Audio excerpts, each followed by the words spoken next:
mucus-free. We are mucus-free. We are mucus-free. We are mucus-free. We are mucus-free. We are mucus-free. We are mucus-free. What's going on, brothers and sisters? Welcome to the Mucus-free Life podcast, and today we got a good one for you. This is one for the serious folks, those of you that are serious about getting yourself together, physiologically transitioning using the Mucusless Diet Healing System, the real life stories and trials and tribulations, what you got to do if you want to be successful going down this path, because it's not all sun and fun and rainbows and all the time. Sometimes it can be challenges, but that's a part of it, is learning how to deal with the challenges that come up, the setbacks, the issues, all that kind of stuff. And so we got a great panel to discuss these things of practitioners of the Mucusless Diet Healing System. You say practitioners, those of us that practice the Mucusless Diet Healing System, a whole different paradigm than what you may be accustomed to, depending on what your background is dietarily, where you're coming in from.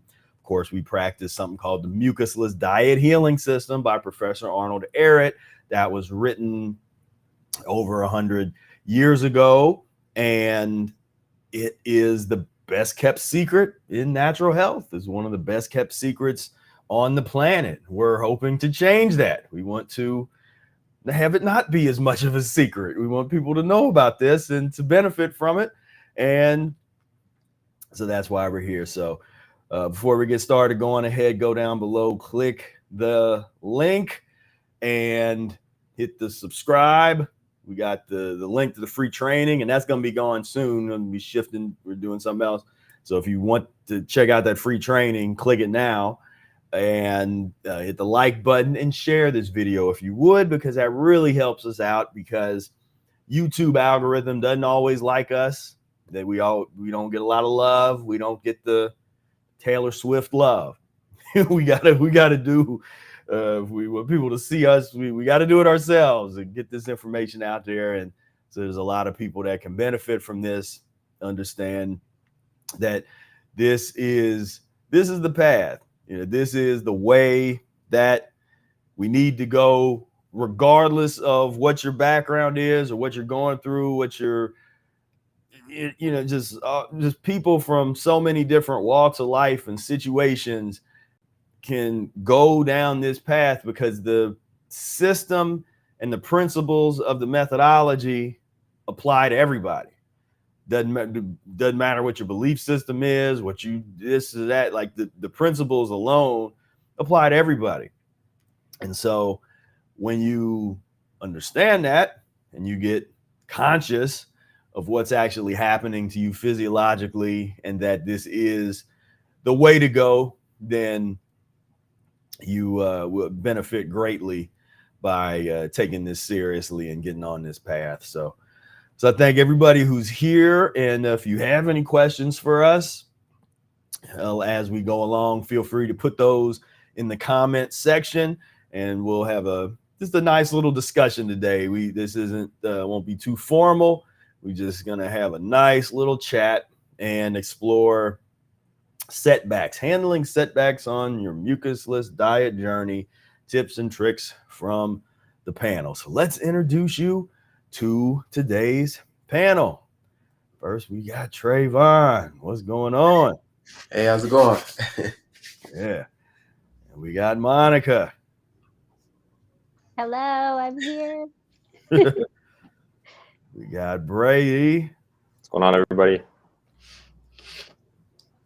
And we got JC. Hey, how's it going, y'all? Happy to be here. Whole family's here. Yeah, man. So let's get into it.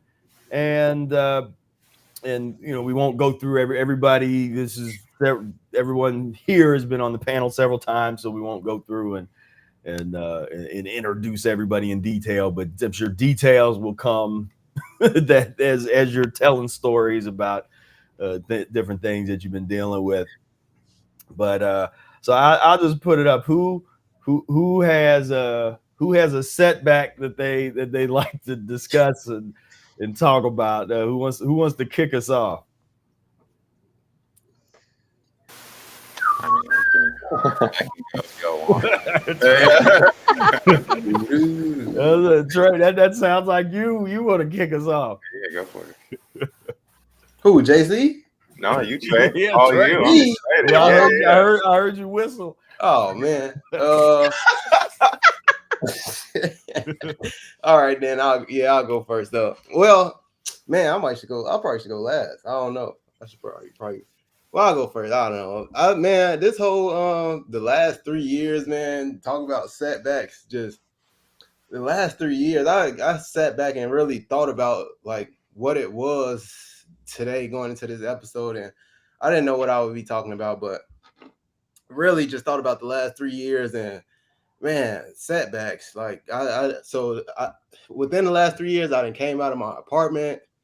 I came out of a 7-year relationship. I came out of skating, and I just thought about all that stuff I came out of and had to go stay with relatives and all of that stuff. And basically all of that, it pushed me out of my comfort zone. That's all that it really did. It pushed me out of every single comfort zone that I was on.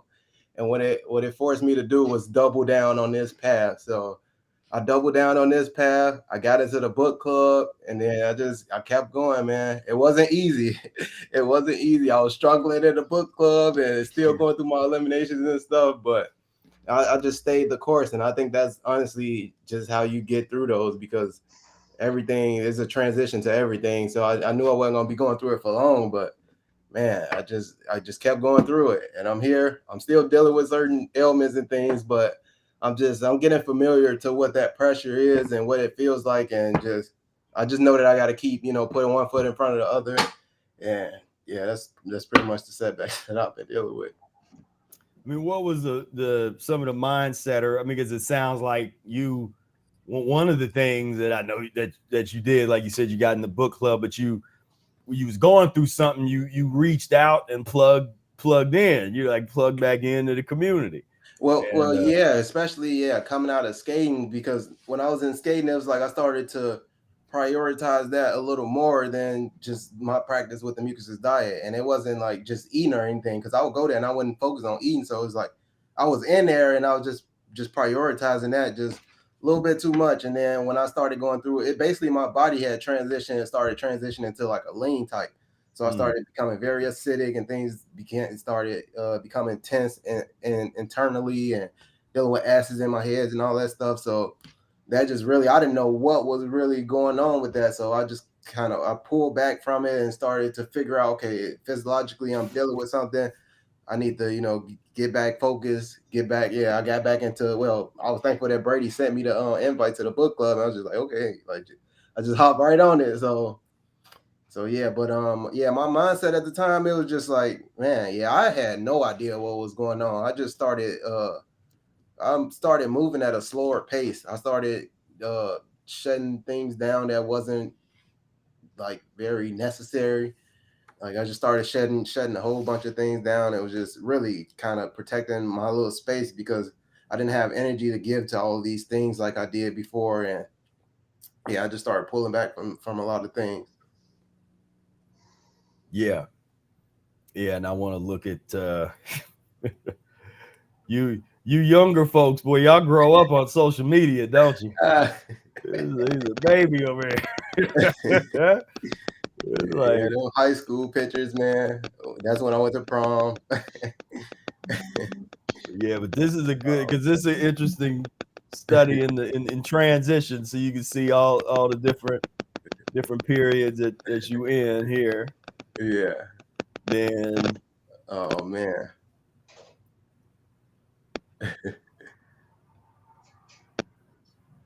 It's the high school, but then it's like, yeah, so you got all this, and all of a sudden, boom, Mucusless Diet Healing System representing. Yeah.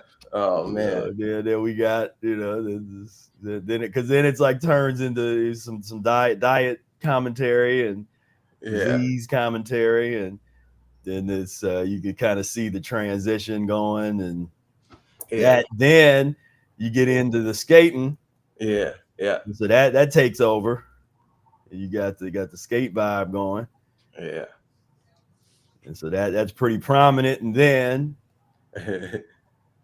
it's like, I need to get back, get back to the diet, and given the classic baked.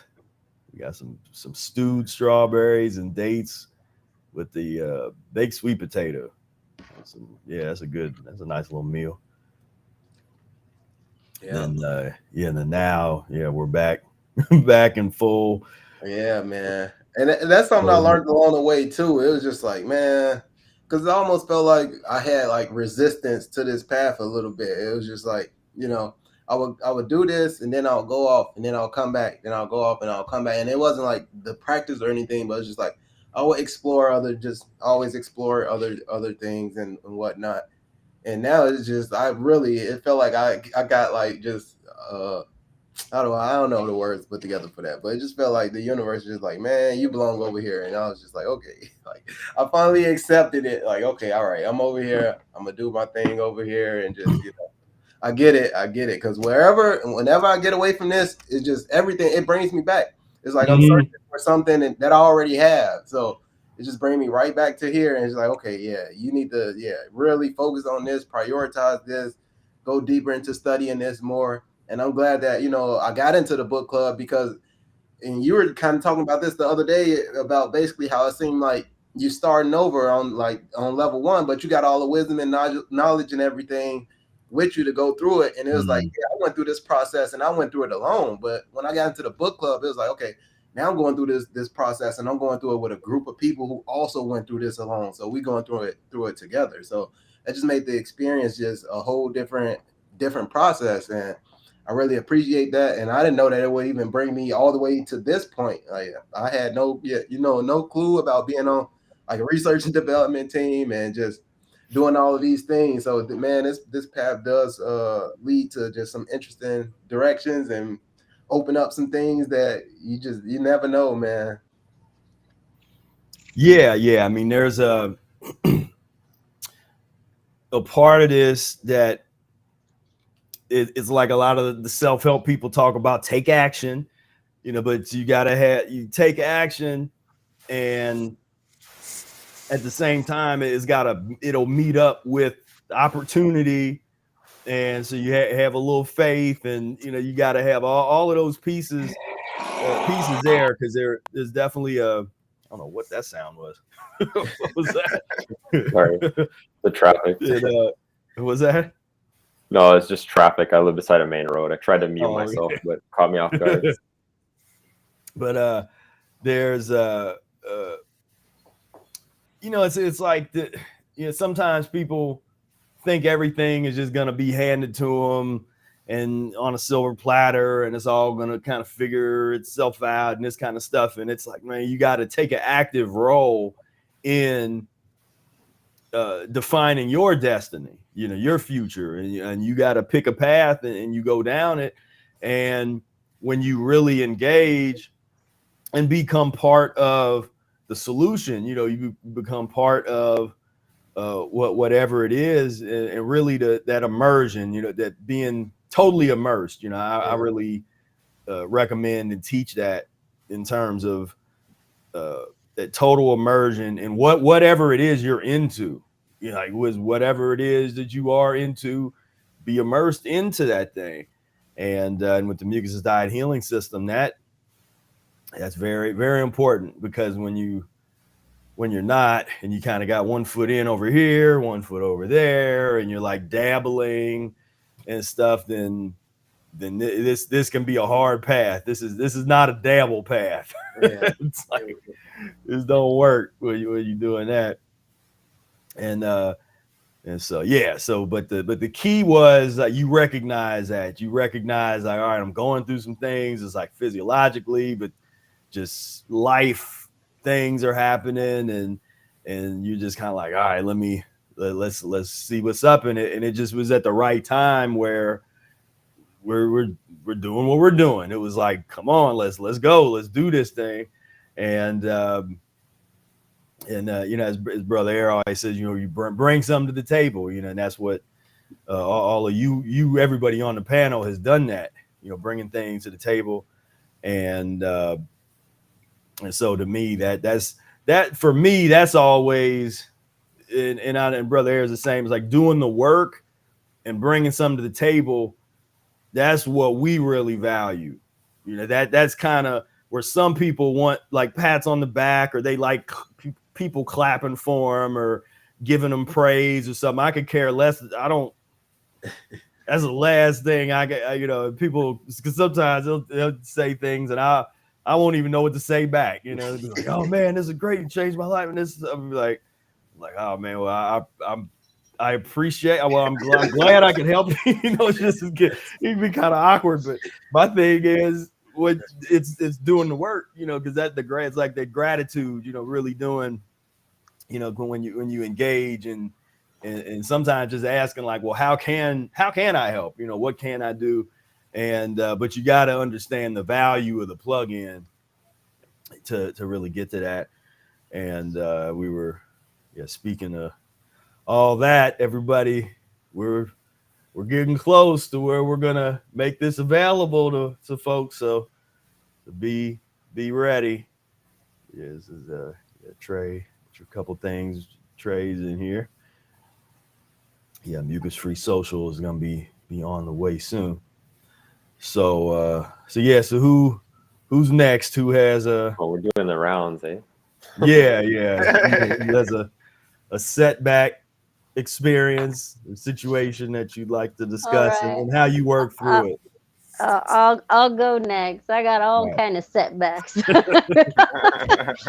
This is setback life right here. Yeah, it's like where you want to start, you know, the whole list. I mean, I had a plan, and it just, you know, emotionally, physiologically, like on, you know, when it rains, it pours, right? It comes from every angle. So everything seemed to be going great. You know, I was fasting and doing that whole thing and learning so much about myself. And then I come off this fast, you know, and it's like I don't know anything. Like I have to relearn how to eat. I have to relearn, you know, I watched my mom get sick and have to go to the hospital, which kind of triggered me, which was my initial trigger to work on my health in the first place, was when my dad got sick in 2008. So that's when I first started waking up to the whole, I need to get healthy, but I don't know how to do it thing. And so it was interesting. You know, I had a whole plan. I was going to travel across the US, and I'm going to go visit practitioners everywhere. And it's, you know, and that's all changed, you know, by choice. You know, this is what I want to do. I want to be available here. But it's just like having to rethink and redo your life, like constantly. But this is always at the front end of the spectrum. It's like, okay, maybe it's not such a bad thing. You know, I'm here in sunny California where there's beautiful fruit for, you know, a relatively good price. And I can sunbathe. I can, you know, all the things like practice wise in the book is available to me. And I know where to find them. I know how to get to it. I know where the mulberry tree is around the corner, you know, like all these things. But that's not what I had planned to do. So it was like this whole shift in what I thought my world was going to look like for this coming year, and then what the reality is. And then it went the same with the diet. It's like I had this whole plan of, okay, I'm going to stay mucusless for so long, And then that went out the window, once I got a pea in my mouth, and I was like, oh, that pea tastes so good. You know what I'm saying? I was like, oh, there is a little piece of carrot in there. Oh, it's so yummy, Mhm. But it's And mucus-free, man. yeah, Monica had a problem, okay? So Monica had a setback, a serious setback. So I think I lasted about 3 weeks mucusless, and then it was like, once you get the mucus, like how do you get back? You know what I'm saying? And it's this challenge of, wanting something so bad, wanting change so much, but realizing like that's not where I'm at. and it's like, okay, I'm on the transition. That's, I can look back and be like, I've still done epic things that I've never done in the past. And I could, I put this huge challenge in front of myself on purpose because I like to challenge and push myself. And then at the end of the day, even if I don't hit all the marks that I wanted, if I look at it in hindsight, I still did something epic. You know what I mean? I came off a fast with 3 weeks mucus-free. That's more than I have ever done coming off a fast. So even though I didn't hit what I thought I wanted, I still shot for the moon and did so well, in my opinion.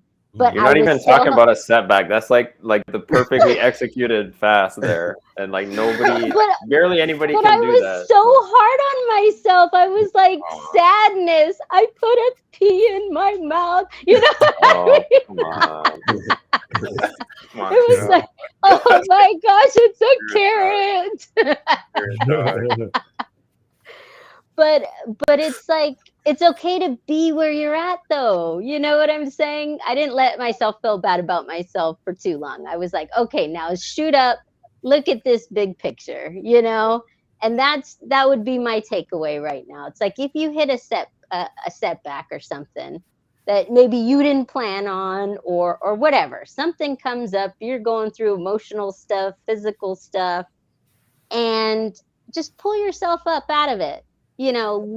Look at it from way up here and take a look at what you did the past 3 months, the past 6 months, the past year, 2 years.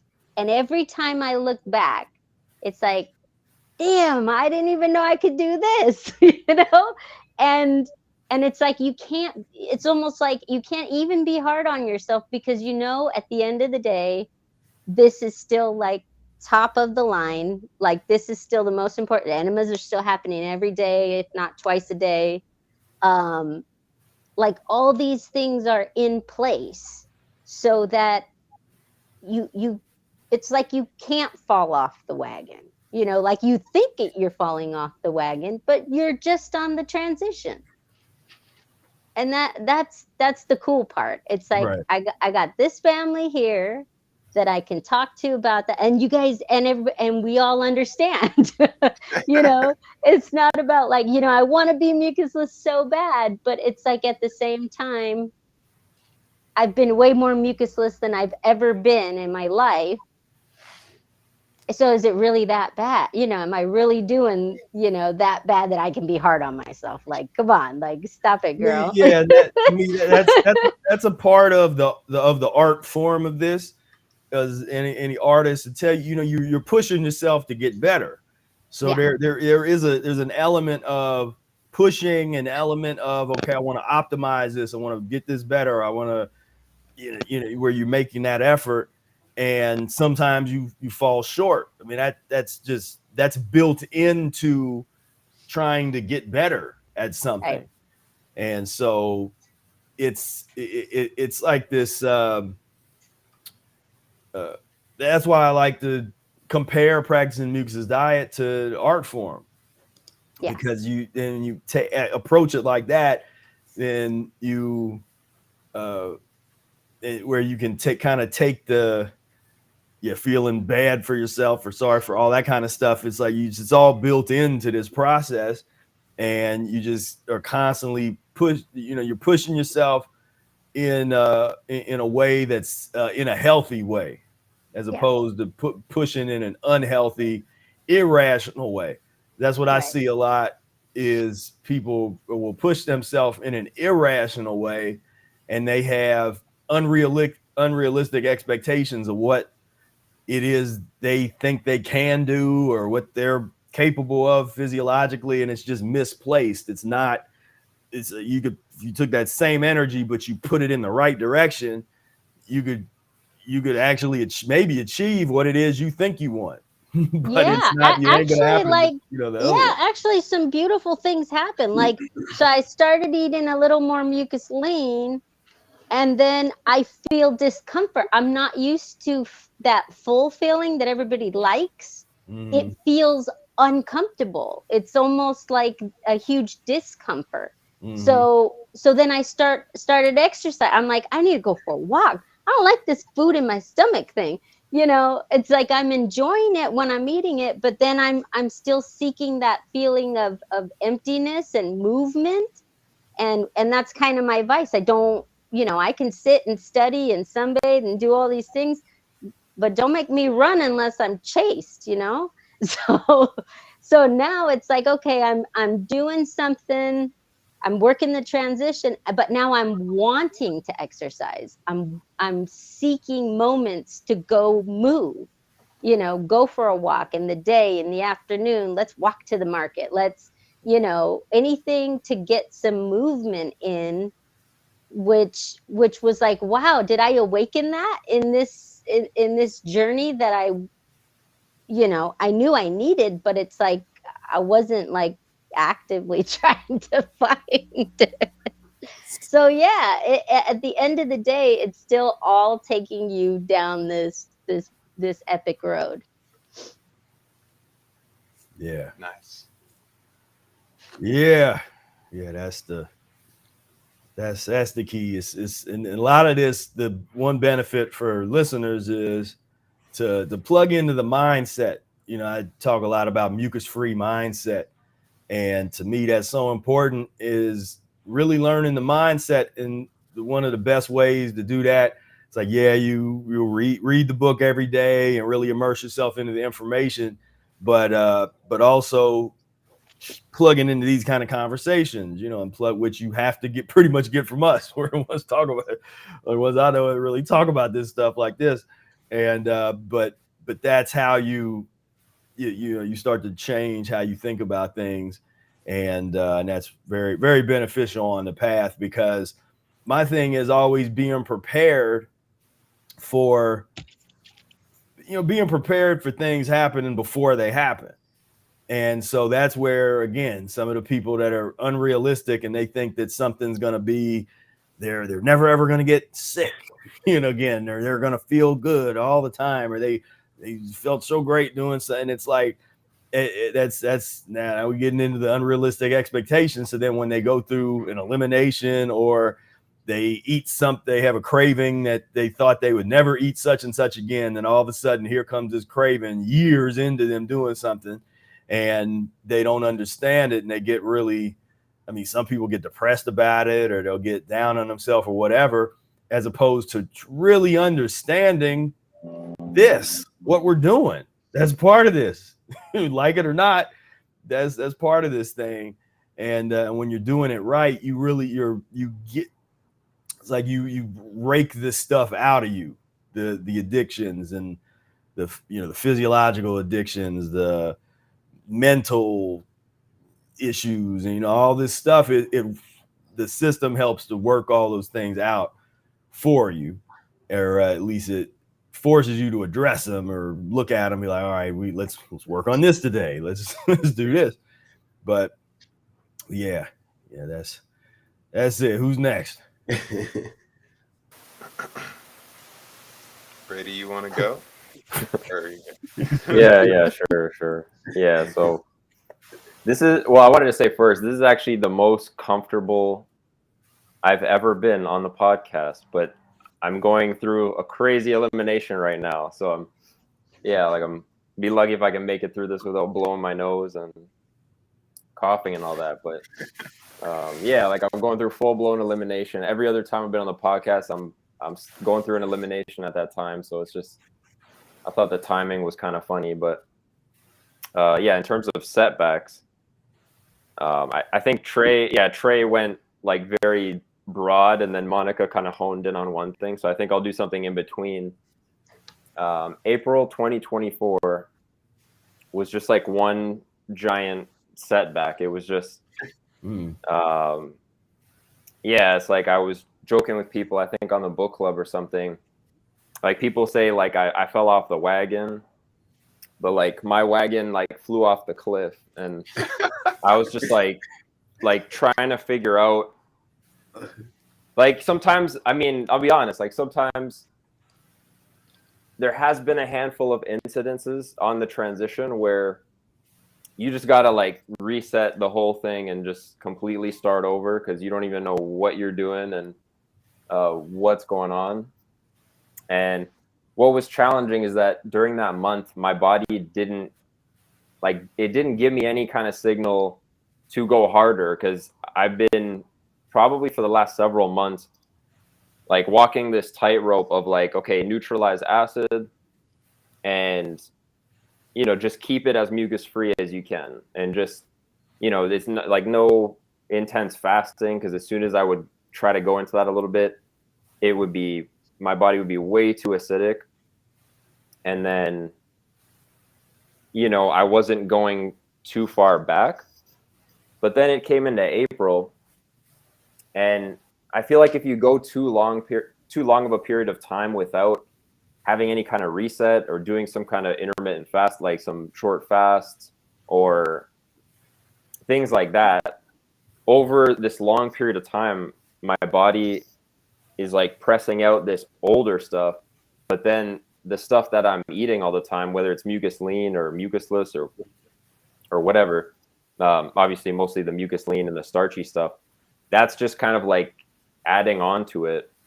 And then, you know, come now, I guess May, it's like a tsunami of an elimination. But last month I was looking at my journal and I sent a picture to JC, and he replied to me. He's like, man, like, what were you doing on this day? Like, I was like, kind of like giving myself, because Brother Air was asking people in one of the book club meetings, like, give yourself a 1 to 10 kind of thing. So I kind of do that, but in my own system. And JC was looking at the numbers. He's like, man, like, what are you doing? I was like, man, like, don't even ask. So essentially my transition was getting kind of wonky. And yeah, there weren't any menus that were working. I was going through, just not feeling like myself. Like I was just way more obstructed, way more constipated.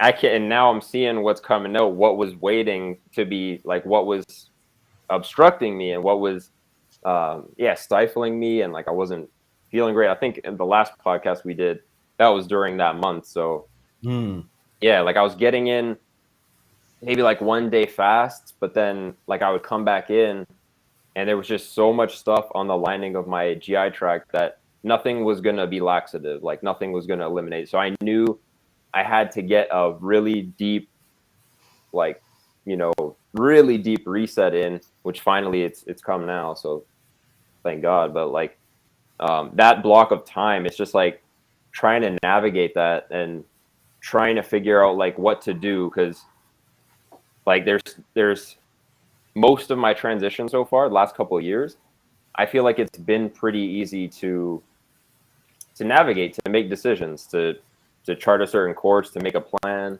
to get a little bit more hardcore or to do a little fast here or there.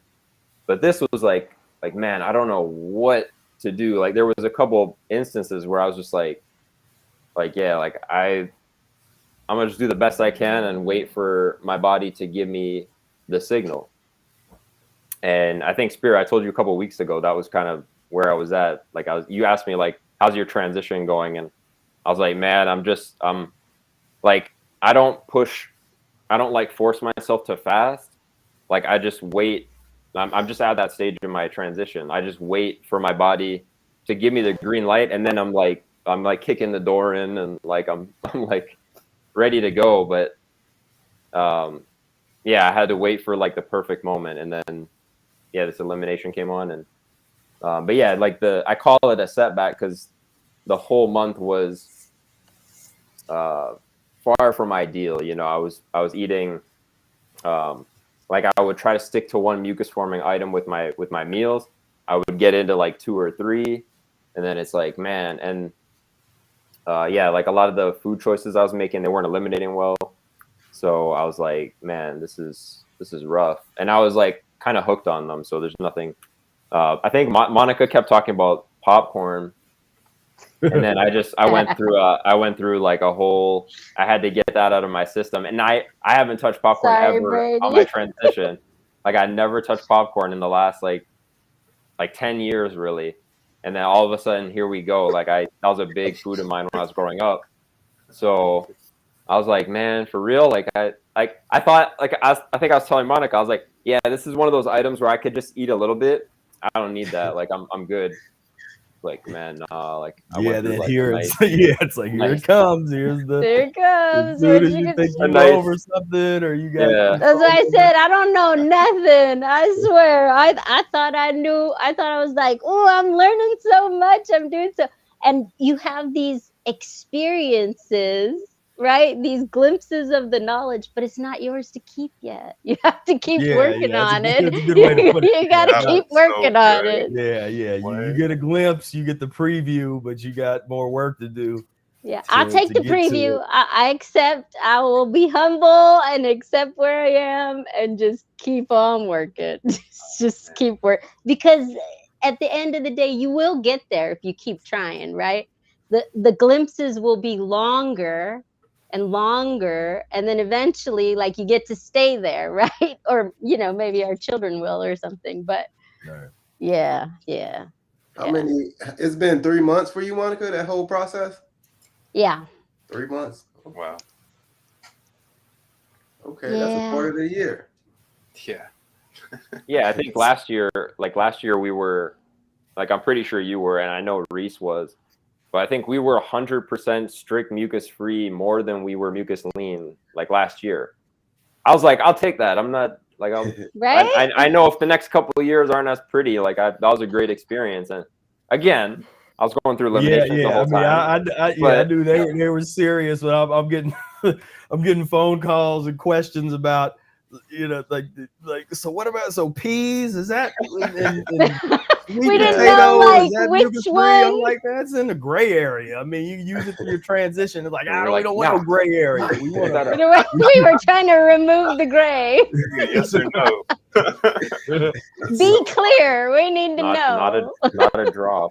But that just shows you how powerful it is when you plug into the community. It's not like a ego thing, or I want, my mind's just, running the show, or like I want this or that. It's just like, doing something so that like more people can benefit. And I think like the intention there was like, it's not just about us either. It's like how many other people like plugged into that and did certain things for a period of time, or it's like we're having meetings or we're hanging out with other practitioners, and then they're automatically gonna like feed off of that. So it's like, and then Monica, when you started your fast, I don't know what we did. We did like a week mucus free. It wasn't anything crazy. Like it wasn't, but me and Reese. But it made me so happy. You guys jumped in for a week. I'm like, woohoo! I was so happy. Because it's hard. Like being mucus free is like, no joke, man. Like that was like, when we did that last year, I had no idea what I was in for. And then even coming off, I was trying to tell you, I was like 70 days into like getting wrecked. I'm like, Monica, are you sure you want to do this? Like, I needed to get wrecked. I needed the timing was right. I needed a kick in the butt, and I was like, let's do this. So, but that taught me so much. Like, I wouldn't have been able to do what I did this year if not for what we did last year. And like having my little tracker and keeping track of like how many days I've juice fasted this year and how many days I've been mucus free. And And then I look at it and I'm like, okay, but juice fasting is still mucus free. So then I start adding all these numbers up, and I was like, dang, I've been more mucus free this year than I've been mucus lean. And like, it's just blowing my mind, journaling. And I mean, I've been terrible about journaling, but anything to track your efforts, it'll just blow your mind how epic you are without even realizing it, just because you're just focused in on this or is the where opposite. I'm headed. Or you can see, man, what the hell you're is like, going dang, on I gotta here? work. Right, like the 4 a.m. thing, yeah, that one deleted off my tracker. I was like, goodbye, 4 a.m. Put that on the yeah. That one's not gonna happen. Oh man. Yeah, but I could talk about like a couple strategies of just like, I think, Spira, you talk about the mindset and like having a certain kind of mindset and a certain kind of attitude, or you could call it like a mode or something. Like I just know through those difficult periods where it's not even like an elimination. Like I'm going through mucus lean modes where I don't have as much clarity. I don't have as much. I mean, that's the biggest one probably. I don't have as much clarity. You get like confusion. You get, your mood is more unstable. I just noticed that personally. Just whenever I go into mucus lean, it's like I'm even like well executed ones. You just know that like you're not as clear as you could be when you're mucus free or fasting. So through that whole month, it's like I'm going through this, and I might not be happy about it, but it's like almost like there's like a background piece where it's like I'm kind of just watching it happen. It's like, okay, I know, like that train video you have where it's like physiological liberation, the cartoon. Highly recommend. I'll go to the comments and link this after we get off here, but that's such a good video because and I mean, it's easier when you've had that glimpse like Monica's talking about, where what it's like to be very deeply at peace and like you're just on a vibe and you're not in pain and confused and stuff like that. So I feel like with that, it's like I have those glimpses from the past, so I can go through worse periods and know that like there's a light at the end of the tunnel. Like I know this is just a phase. It's something I have to go through. I'm not going to just kind of always try to ride these highs. It's like I know if I have to go in there and deal with some things, I'm going to do it. And so far throughout my transition, that's how I know that I can pretty much handle anything, because I've been through the healing crises.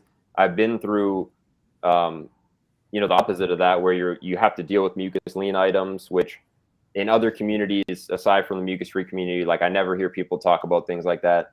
It's just like a relapse happens and it's like devastating. And they talk about that like 1% of the time, and they talk about the fast like 99% of the time. Whereas, shout out to Brandon. I see him on the Facebook group, and I made me so happy seeing his post today, because he was talking about running those cycles of 3-day fasts. I'm like, man, the kind of like I almost want to say like just maturity, but like the kind of like humility and just to see the mucusless diet in that way, to practice the short fasts and to go through those motions and feel what it's like to get that little glimpse, but then have a control to go back down and really go back into eating modes, and then start up another short fast and just work those short cycles like that. I mean, it's like, I don't see a lot of people taking the time to master things like that. So so that's kind of just one important thing that I think is crucial to cultivate. Just having the right attitude and the right mindset. It's like, okay, I know, like I'm intentionally going through this, so I can feel better on the other side of it. And I know, judging from my past, it's like I have to go through some serious some pretty serious stuff. And I know I was showing everybody in the book club kind of like a little bit of my history, like of my diet, and I did the Eretz boiling experiment, and I got into showing people what I used to eat, and it's like that's a good one. We ought to put that up on the main channel, the YouTube. That your experiment, that was good. Yeah, I mean, it was humbling because it's like looking at that, it's like, wow, okay, like, you know, I'm not gonna get cocky like looking at this, you know what I mean? It's like, okay, it is what it is, but I know how epic it would be if I can get to the other side of this, you know, all these eliminations, and show people where I was at, you know, pictures of when I was growing up and what I was eating, which was horrific, and then get over it and feel as good as I know I can feel. But there's work to do, so you got to have the right mindset to stand the test of time.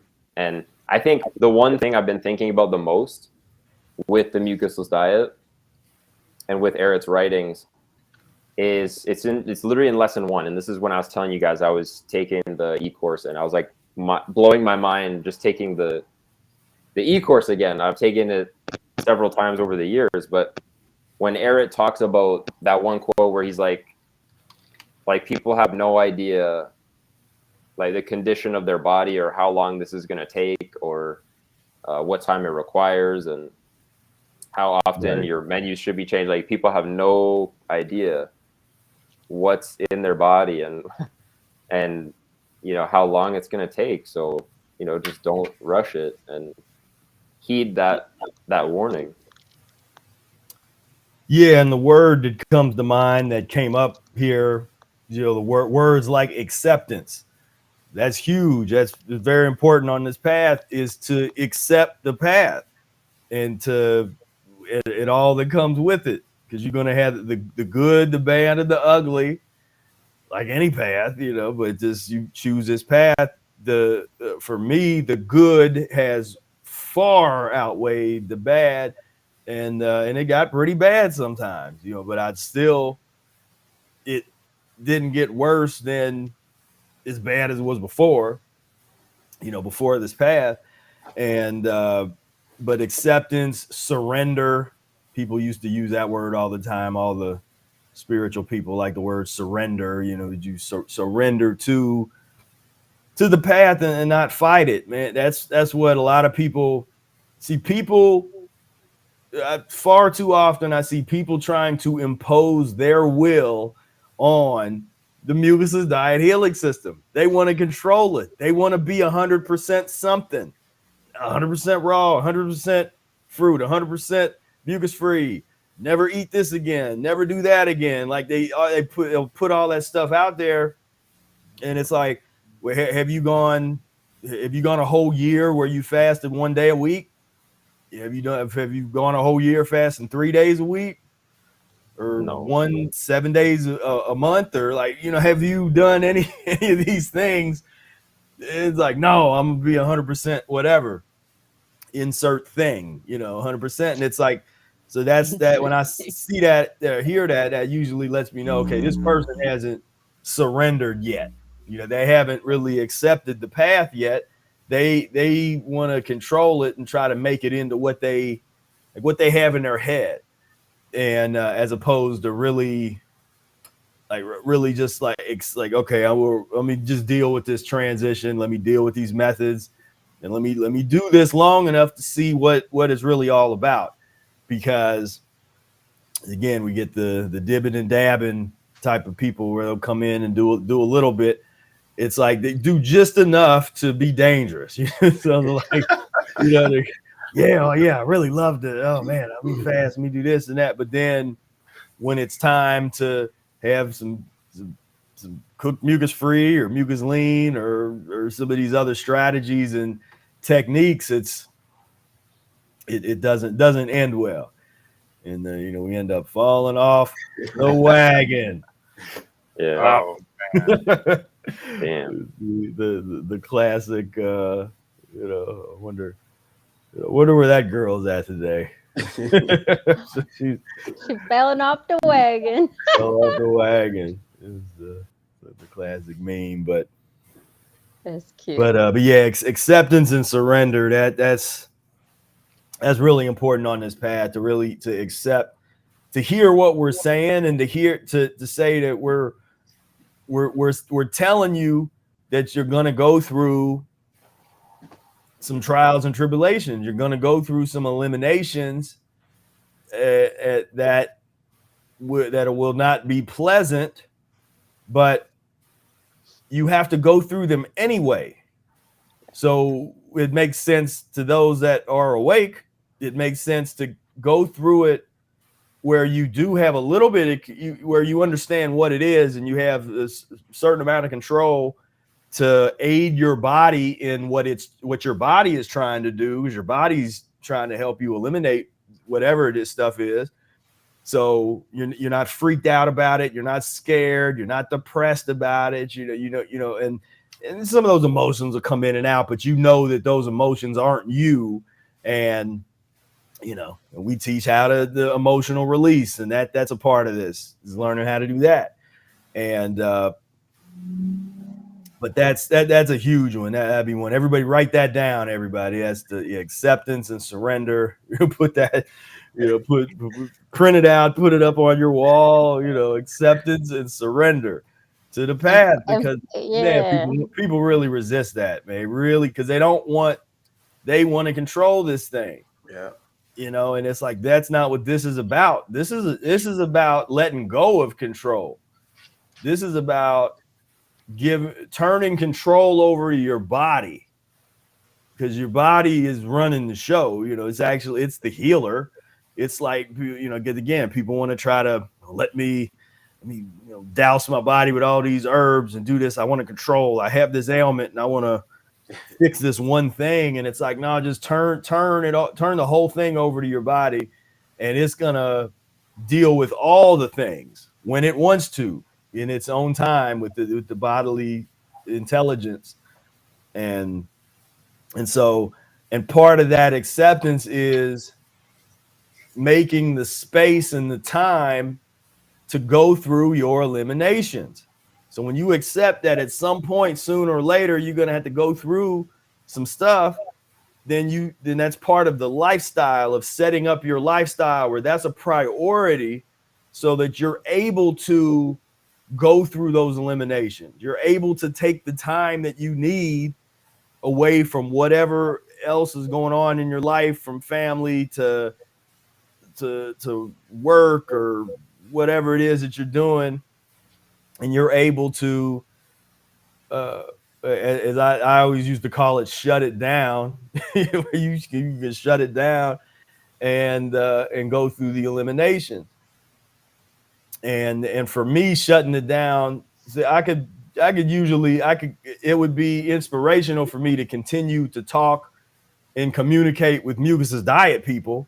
But when I would shut it down, it was really shutting it down from communicating with non-Mucusless Diet people in the world, and a small amount of human contact. But I'd still deal with Mucusless Diet people, unless I was in the bed days where you just laying there eliminating. But I was able to do that. But the line that I draw in terms of what I'll deal with in pus and mucus world, that's what over the years has gotten less and less and less that I can tolerate of that mucus and pus for people that know what I'm talking about. Some of y'all be like, what are you talking about if you don't know it? So what's the kid say? If you know, they're so in early on there, you can tolerate some of that stuff, but if you find yourself wanting to go grab a handful of cashews and raisins to go deal with a social situation or something, then you in the game now. You see what we talking about, where the social stuff ends up being a thing that can really trigger eating poorly, where if you notice, you take that social problem away and you don't have that craving goes with the social thing.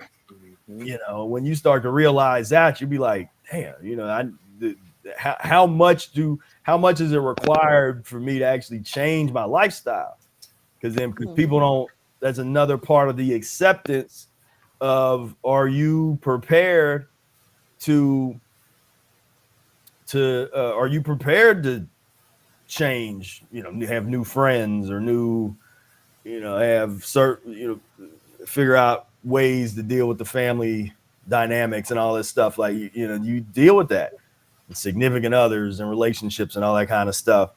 That becomes part of acceptance and surrendering to the path, because sometimes you might have to do things that you don't really want to do, or doesn't sound like, when you start making decisions based on what's best for your physiology, as opposed to what's best for your societal conditioning of what you've been taught and conditioned, that this is how you're supposed to be and who you're supposed to be around and with and all that kind of stuff. When you start to really let go of all of that, then now you're creating an environment for yourself that's conducive for a high level of practice in the Mucusless Diet Healing System.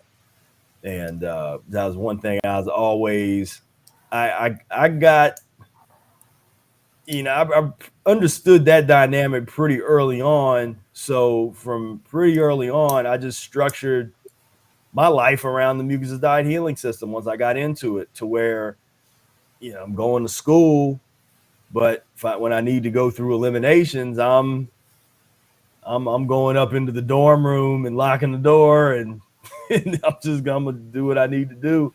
Laying up in there, go down to the public bathroom that I used to do my enemas in, and at least the door did lock. But people, every enema, somebody came to knock at the door. So I'm laying there. I'm in here. I'm in here. Yeah, exactly. every time. And but that's just part of, you talk about, because it's almost like the way that I dealt with some things that people would say would be a setback. I just didn't even pay attention to it, because I was just like, I was pushing forward so hard. It would people like, how'd you do that? I'm like, man, I didn't even think about it. I'm just pushing. I'm pushing forward, and with no excuses.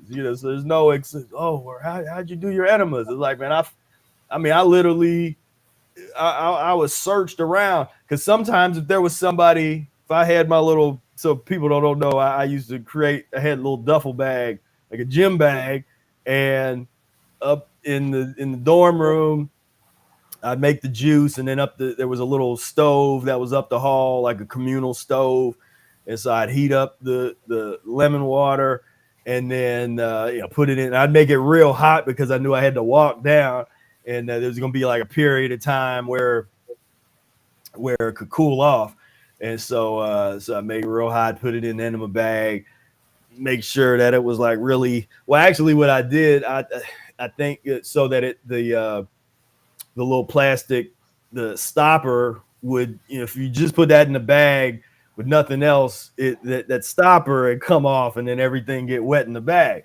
So I would use the actual the whatever the thing is called, like that just actually turns it into a hot water bottle.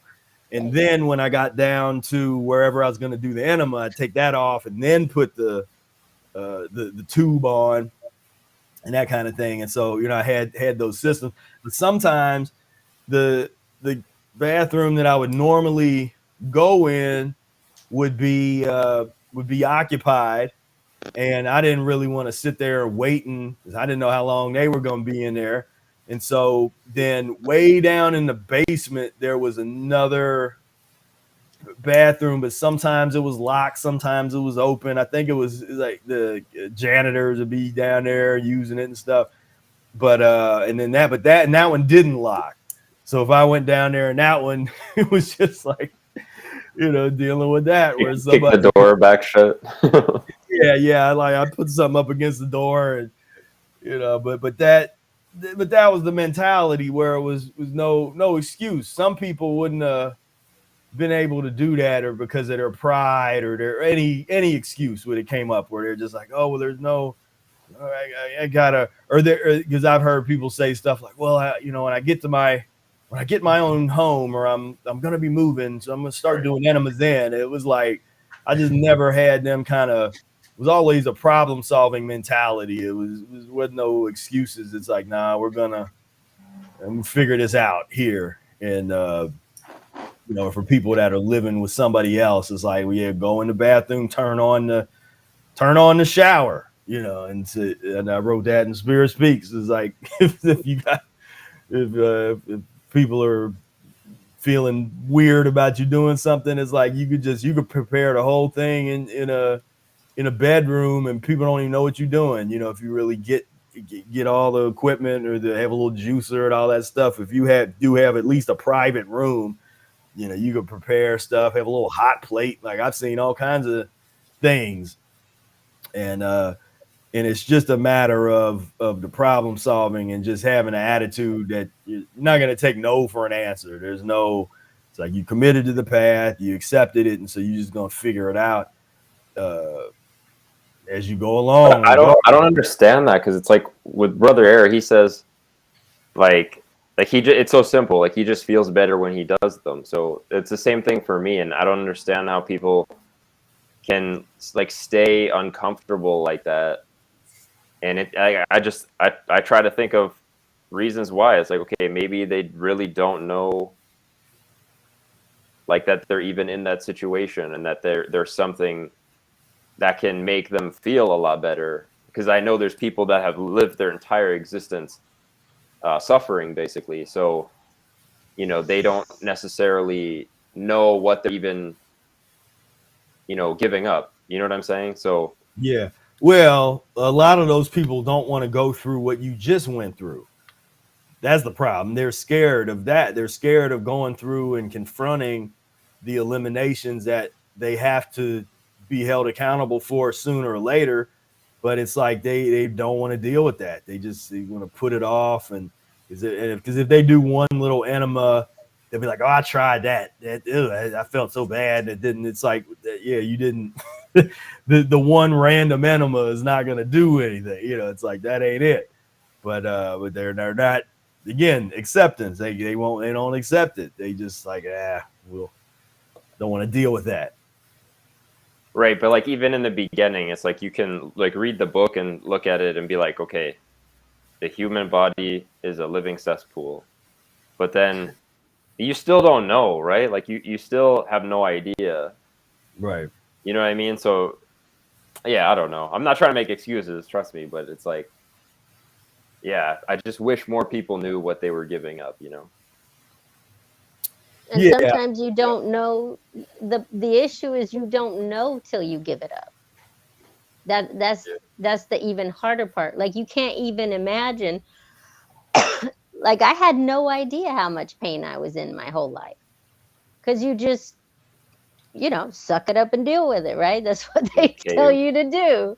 Yeah. And then until you push yourself to do, it's like just do enemas for 2 weeks and then tell me that you don't know what it's like, or that you don't need it. You know what I mean? It's like you don't know until you know these things. I didn't know how comfortable I could be in my body until I just stopped eating. Like just stop, for a period of time. But you just don't know, like even eating, following the path, being on the transition and everything this past year, I was doing pretty good, working the system, the whole thing. But even then, until I did this next thing to push myself more, I didn't know I could feel better. I didn't know I could be more comfortable in my body.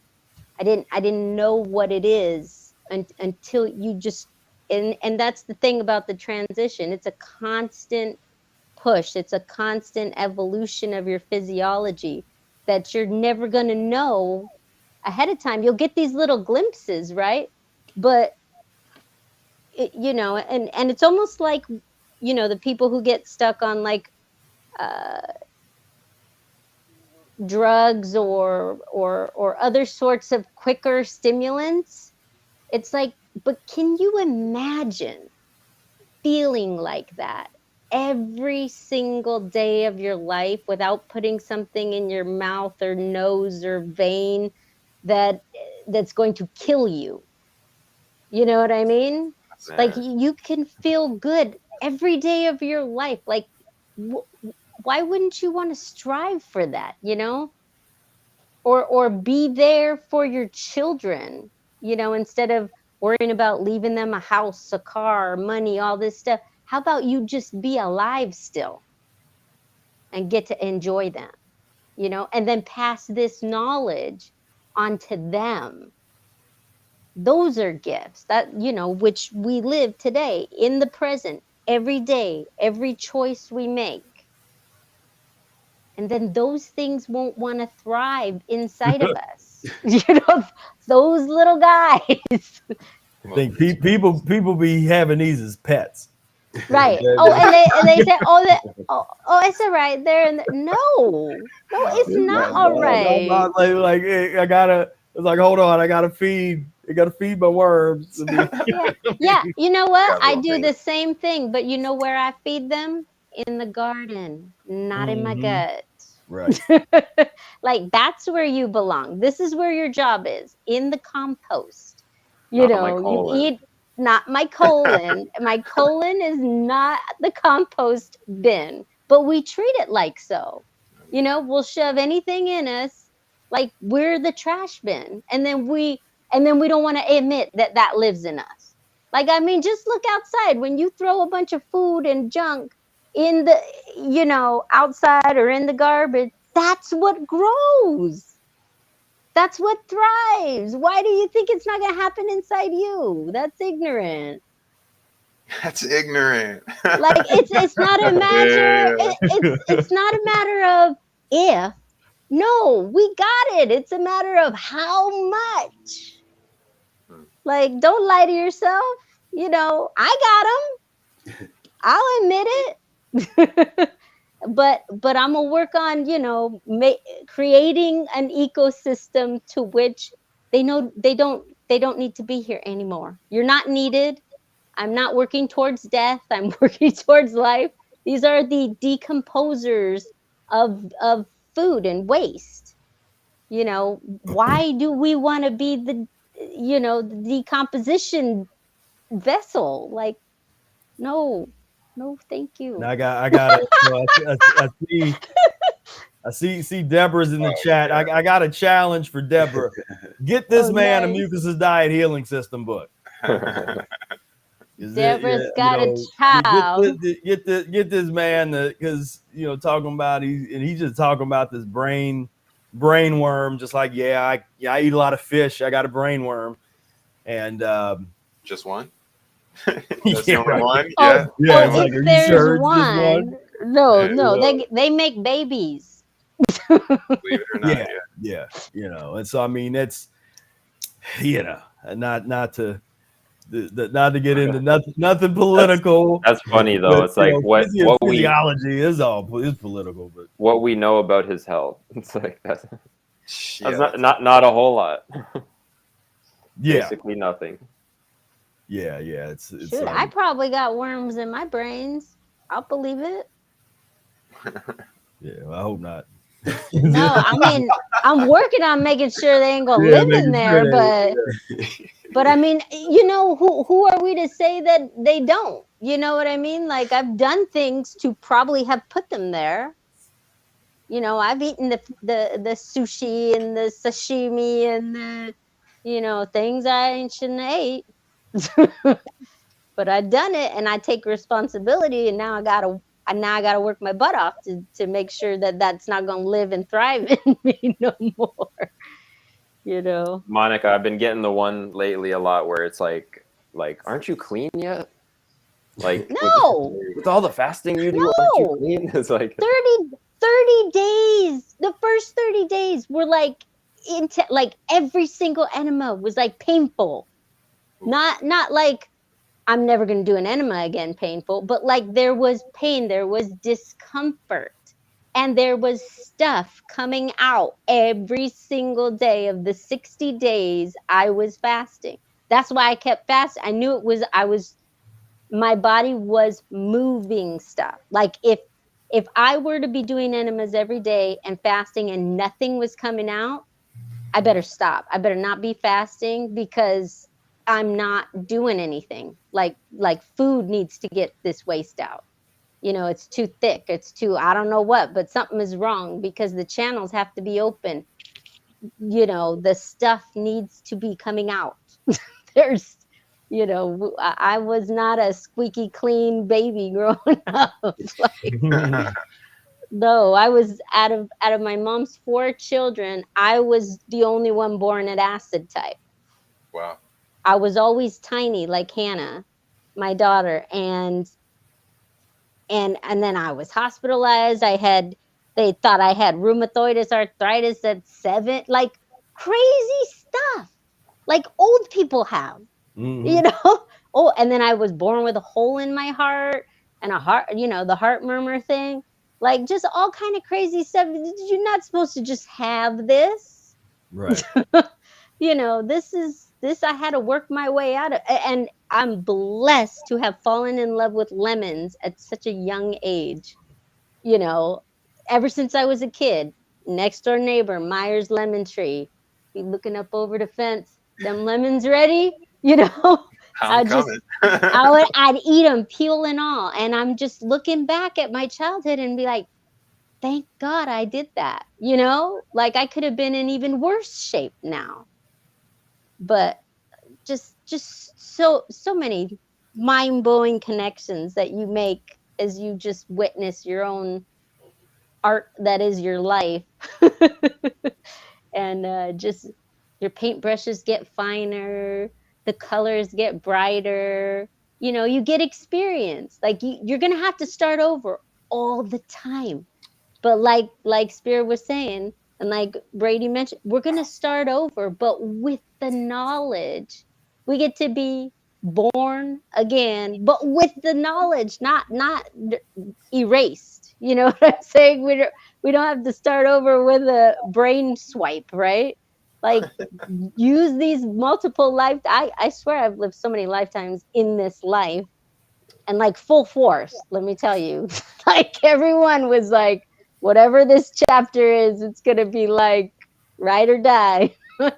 and I'm just loving these chapters. Like this is the most epic journey, and I don't feel I'll ever get bored of it because it's so diverse. It's so like I get to experience me in a whole new way every single year, like every 3 months, every 6 months. It's like a whole new me. Like, who are you going to be now? And this is cool. What's going to happen? You know, like, this is exciting. This is like the journey. Like, just hop on, just come on. Let's do this. You know, we got friends, we got elders, we got everything. Like, what more could you ask for? Like, there's support. There's like the greet up on Wednesday. There's the Facebook. Then, you know, you get more involved. There's book clubs. There's social media. There's e-courses. There's just like everything you could want or need at whatever level you're at. And if you don't got nothing, I mean, how many videos does Spira have up of like just gold mines of knowledge and hours and months of videos? Like I spent a whole year just like, you know what I mean? Yeah, like, yeah, we all did. Like, what is this? You know? But like, do whatever you could do at wherever you're at. That's the cool thing. It doesn't matter where you're at. It's like, it's still like there's something for you, dude. This is cool. Okay, that's my 2 Wow, cents. you are so excited, Monica. That was awesome. I think I'm favorite sweating. Oh my gosh, that made me perspire. No, my skin is functioning very well now. Yeah, you filtering. I No, used to the not sweat at all. Nothing. see, I would Mm. it would be hard for me to sweat in the past. Oh wow. Now I get excited and then bam, I'm sweating. I'm like, woo, this is cool. see that's only cool if you're mucusless, I guess, and you have been for years, and you reach the no sweat point. But yeah, no, the thing that you touched on that I was like, dang, like that is so. Yeah, that is like embodies the whole setback thing that we're speaking about, was the rebirth, like being reborn throughout this path. But like whenever I reflect on like my physiology having changed so much, so where I identify as like a different person, I can also look back at that journey and see where life had to do the same thing. Like my life is a direct reflection of my physiology all the time. Whether because the even the mind that I live in and that helps me operate through the world, like that's directly correlated to the current condition of my body. And Eric says that your practice needs to change based off the current condition of your body. But it got me thinking about, just like the fundamentals, like the people you hang out with, the way you make money, the food you eat, and your cravings, all of this that you've built that you identify with, a lot of it comes from certain parts of life where you were more mucus or more pus or more acid. And when you start to literally like eliminate that out of your body, you're going to have a setback where this part is destroyed. Not the entire thing. It can't all come crashing down at once. Just like our body can't eliminate all the waste at once, we will die. Um, but as that one part is eliminated, like I know you, Spira, and Brother Air have said it. I don't know which one of you guys have said it, but it's like nature doesn't like vacuums. That needs to be filled up. And if you are practicing the system, you should get a more refined version of what was lost. And that reflects the transition in my eyes like super duper well. Like the whole point of the transition is to like identify what harmful food you're having and just use a less harmful food to get off of it. And then just continuously refining that over and over and over again. And this whole time while you guys were talking, I was just adding to my notes that I had. And I remember the social piece being the hardest setback. Like I was already transitioning out of everyday mucus and pus, but when you get on this, it is like getting in a Lamborghini and just driving away from everyone else. Oh, Zoe, we miss you too. And I, for the first time in my life, I got plugged into like 100% mucus-free social environments, whether it was for like a couple minutes when I was checking out the Facebook and having a conversation with someone, to the greet ups of the book club. And then when you go back to people that are not only involved in your social life, but they're involved with how you make money, they're involved with your comfort zones. Let's say that you're in a relationship with someone and they build your home, your parents, where you would go if you needed to have a place of safety. If the rest of your life came crashing down, like you are going to lose these things, and it's going to feel like a setback until it gets replaced.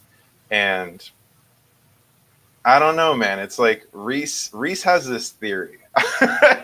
He doesn't call it a theory, nor is he aware of this, but we just had a conversation one time where I was asking him about certain people in his life, and he's like, man, all they do is complain. Like I thought things would be different, and they just complain. When mucus and pus is in the equation, it doesn't matter.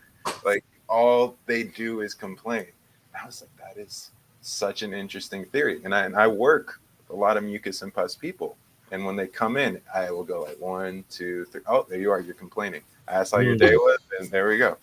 And a lot of people, I feel like they're unaware of how dangerous that is for relapse, because it's very stressful on the body to be around stressful people.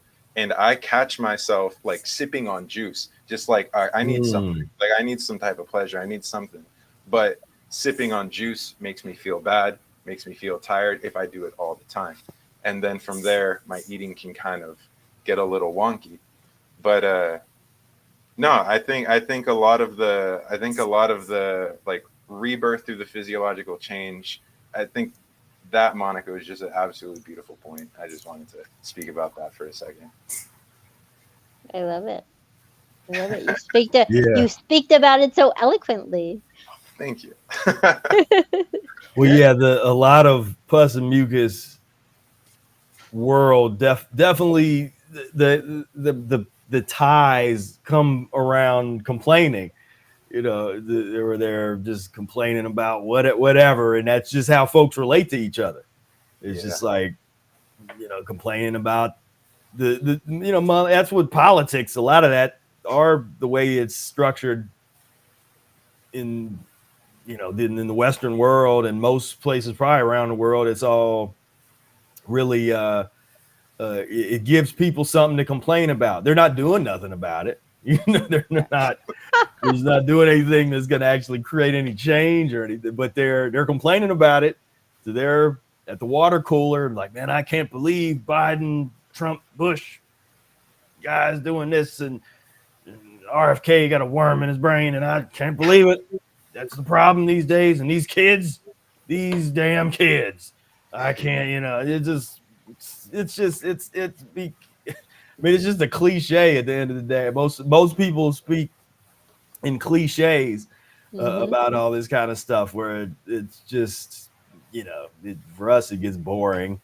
Yes, I'm like, just hang me right now. Like I can't do it. I'm terrible. I can't do the BS conversation. It's just I can't entertain it. It drives, like, literally I'll be like, okay, so what you gonna do about it? like people don't want to tell me stuff because it's like I'm be like, so how are you taking responsibility for this and changing it? Like, you know, Exactly. you want to complain about the kids? Okay, keep them at home and teach them yourself. Right? Then you can't complain about it. Who are you going to complain about? You. Right. Now they're stressed because you gave them a decision to make, Monica. You know, they're like, oh, I had to work for the military. I was like, really? Did they hold you at gunpoint? Did they say, oh, you know, like, no, it was a choice. You said yes. You know what I'm saying? Well, I had to take, you know, the okay, I can't say any of those things jab. out loud. Hold on, the jab. Okay, jab. Yeah. I had to take the jab so I could travel. You know what I mean? I was like, oh, really? Where'd you have to go? Like, was it life or death you had to leave? Somebody else died. Well, I mean, they're already dead. You know what I mean? You can't, you know, there are alternate things to deal with stuff. The best thing you can do the is worst was change yourself. I got to do it because I want to travel someplace that you don't have to go. Right, you don't have to go. You don't have to go there. You don't have to. You don't. But they're like, but this is what I do. Like, really? So then change it. It's like, you have a choice. We relinquish our power so easily, so quickly, just because of societal norms, that whole social. I was blessed to not have this social problem where I'm like, oh, I have to do what other people do. No, I don't. Do whatever the heck works for me. If you don't like it, sorry. You know, like, I had to shut it down. For this 60 days I fasted, I hardly answered the phone. I didn't even talk to people because I was with myself. I was working on myself, holding Mother Nature's hand and saying, we're going to work on this together, you know?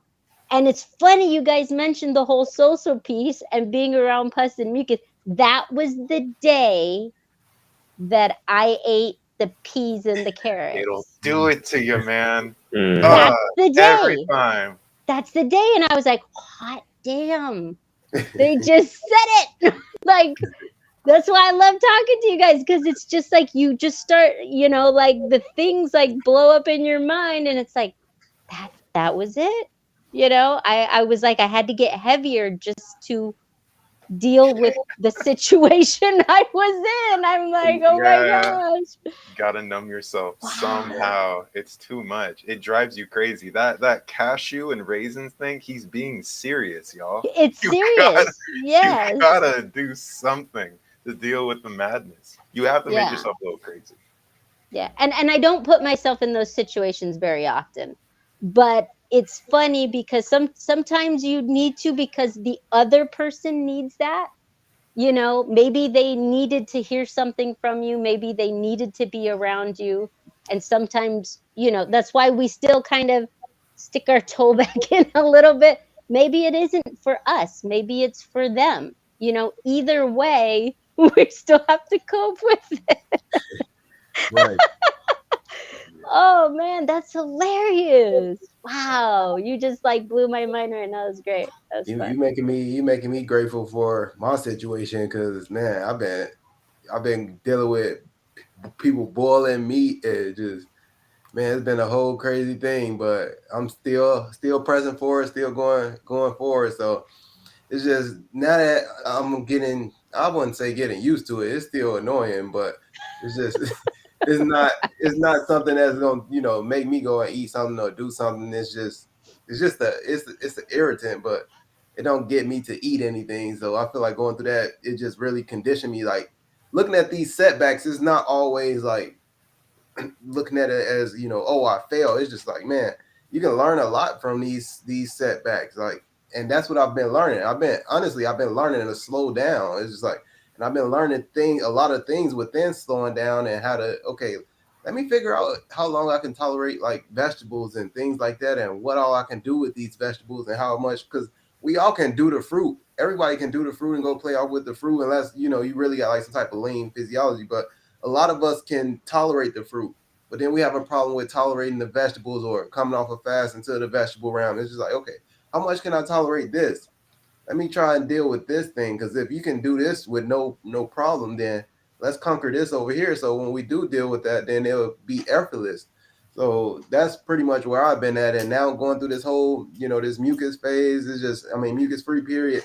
It's been feeling effortless now. It's just, I've been like looking forward to, like, okay, when a setback might occur or whatnot, and just how to deal with it. But this part, it really, like, this feel like the most effortless part of my transition, as far as just going through everything. It's like, man, I don't know how long I'll be able to do this. I feel like the month gonna just fly past, because right now I'm in it. My imagination is here now. I already kind of thought ahead of, okay, I'm gonna do this, I'm gonna do that. Like, I'm really in it, strategizing and stuff. So, man, I'm just looking forward. I'm looking forward to not the end of this, but I'm looking forward to getting closer to the end of this mucus-free period, to see just what it brings out. I'm starting to see more people post things inside of the community, so Yep. I like that. And man, yeah, I just can't wait till we put more of this, just expose more of this lifestyle, because people just, they're not aware of it, and it's definitely necessary. And I just think about how all of this stuff is like tied to, like, religious. All the religious talk about like fasting and all of these things, and it's just like, man, this is a rational way of doing this. Nobody talk about doing this thing in a rational way. I've been around families that fasted and things like that, but it was always, they always got into it. And I just thought, like, man, I never thought I could do that. I was just like, yeah, these people just, Yeah, this like is dry fasting all day and then eating pizza and then doing it yeah. again for like several days. Yeah, but just doing this in a rational way, and just with the system fully, using the system properly, man. It's just, yeah. I'm glad that I'm in this period, and I'm glad that I'm doing this, with y'all. And yeah, I The feel missing. good. Mm. Man, you were talking about setback. I think the setbacks, like, just to go off what you were saying, Trey, it really is an opportunity, like, to see where you're at, to see how you handle these situations. Like, what else can I learn about myself and my transition that I can keep and take with me forever, right? It's like all of these little things, these social moments, these challenges, they're all opportunities for us to learn more about ourselves and like take ourselves to the next level, you know. And that's the beauty of it, you know. They're happening right now. They're happening on a daily basis. They're happening, you know, in cycles, you know, like we go through these cycles of, you know, whether we're going through physiological, you know, elimination, emotional eliminate, everything cycles back. And it's like, okay, well, how am I going to handle this now? Right. What am I going to learn from it? So when it happens again, you know, Right. it could be more intense, it could be less intense, but how, you know, what makes you who you are is how you handle it. You know, how do you deal with this? And are you ready? Are you prepared? You know, what are you going to go grab and make sure you have in your cupboard, in your tool belt, you know? And that tool belt, man, I feel like my dad. I'm like, I got all kind of tools up in here. Like, it's cool. You know, you learn so much. And if you stay plugged in, you're gonna just keep getting new tools, like a video game. That's what I was imagining. Oh, you're going through the thing, and you bang this rock, and you collect this thing, or I was never a big video game, but I know you guys were messaging about it, and like I was like, oh, it's like a video game. Like, okay, I'm a reveal my age. Okay, Pac-Man. You know, what am I gonna collect here? Like, I don't have no new version video game. Sorry. It's Pac-Man. That's all I got. And it's like, collect, you know, what little tools or little lifelines am I gonna get and add to my cart? Because you never know what you're gonna get from someone, especially like in this community. Like, gold gems are being handed to you all the time, and like, try them out. You know what I mean? Like, bake that banana. Right. You know, stick it in the oven, man. It tastes for real, good. You know, like That's another part of this thing. Like, this is based off of your physiology, so you don't know what's gonna come up. So you have to explore all these things that's within the system. And I feel like that's how Arnold Ehret even came to even just put this thing together. Because at first he was, you know, all into just, okay, we're gonna fast and that's it. But then he even had to come out of there like, nah, man, we got to figure out a different way to approach this. And with all those different physiologies he was dealing with, it's just like, no, we got to approach this one that way, and just a whole bunch of different ways. And he put this stuff together. So I noticed that just within my own like experience. It's like, man, my physiology was just bringing certain things up. And it was like, I had to pivot. It's just like, okay, I can't do it this way. Like, I have to learn a different way to do certain things, especially within the environment that I'm in, just so I can, you know, move on to the next level. So that makes it interesting too. It's just like, man, yeah, you can't always just go straight through this thing. It's like, okay, how else can I get around this problem? I can't do it this way. I can't do it straight fasting. So how do I slow down? How do I do it in a different way, or approach it in a different angle? And I think that also help other people too. When you're practicing like that, I think it helped other people be able to go along this path a lot easier, because it's just like, okay, if I go through this thing and I'm fasting, there's not a lot of people that's going to be able to do that. So it's like, okay, now I get to slow down and work this thing at the slowest speed possible, and I can work it through. And now it's like, okay, I got something now that other people can use, a template. Other people can use this, because everybody can move at this speed. We all can't move at that speed of just, you know, fasting. So it's like, okay, let's slow down. Start with the, you know, no breakfast plans. How long can you do that? And things like that. Right here, chapter 15, the transition diet. Like, he spells it out. Look, this is how you start. Like, first 2 weeks, right? You don't get to the fasting chapters till after the transition. Like, it's designed this way on purpose. Like, but this is how you start slowly, and then this is how you speed up.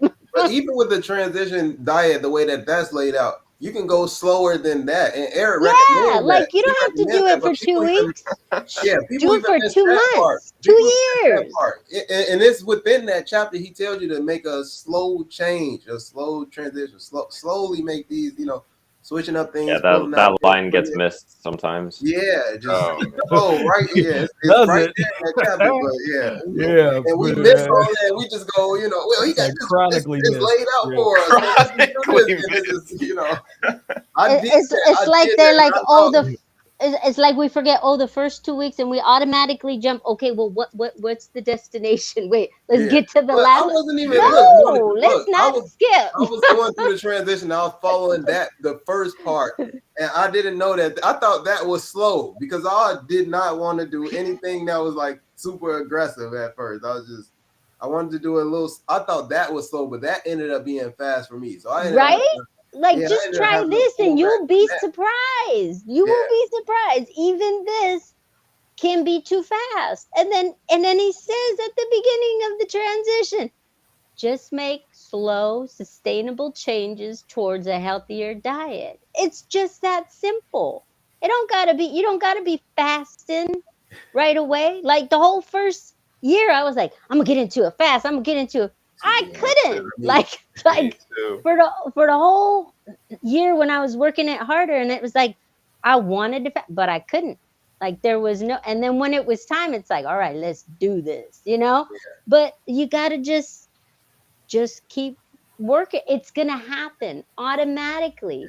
Like that's the inevitable result will guide you to that. But it's like, don't jump the gun if it ain't ready yet, It's okay. Yeah, that makes me think about like during this transition, like so many times, if you don't accept, like if you don't make it a habit to accept where you are, you're always going to jump to your ideal. Like you're going to try to muscle it, and then you're going to fall back to where you actually are. And again, if you don't accept, it's just going to be that yo-yo cycle. And this whole time you guys have been talking, I just have been reflecting on my transition away from peanut butter. Because I've talked to Brady a couple of times, like, nah, today's a bad day. I took a sip of peanut butter smoothie. And he's like, what? Like a sip? Like, you're fine. I'm like, you don't understand. Like, we go way back.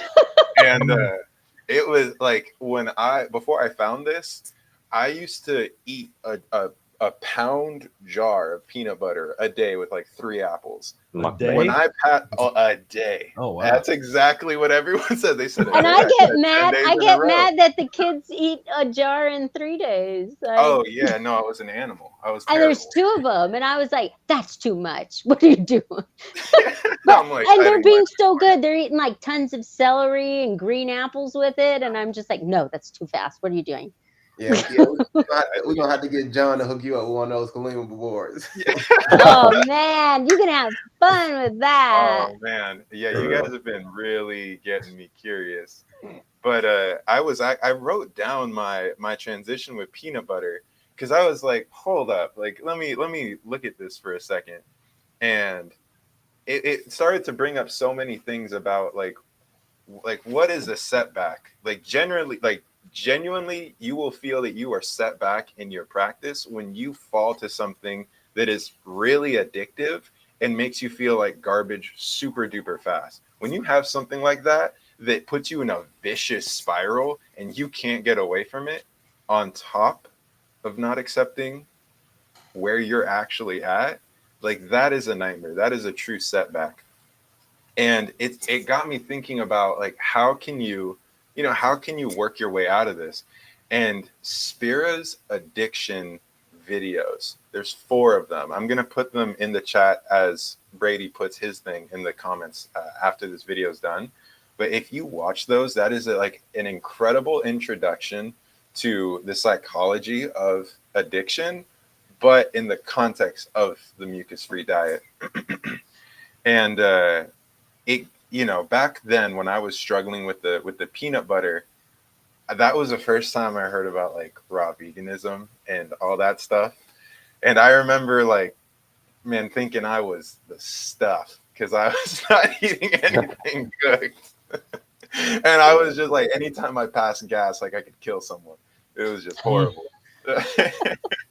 And I eventually got myself onto those peanut butter smoothies. Like I told myself, like, I'm not allowed to buy peanut butter anymore. I have to have it at my place of work which was arguably even worse because I had full access to almond and peanut butter, but I had the stress of needing to fulfill people's needs.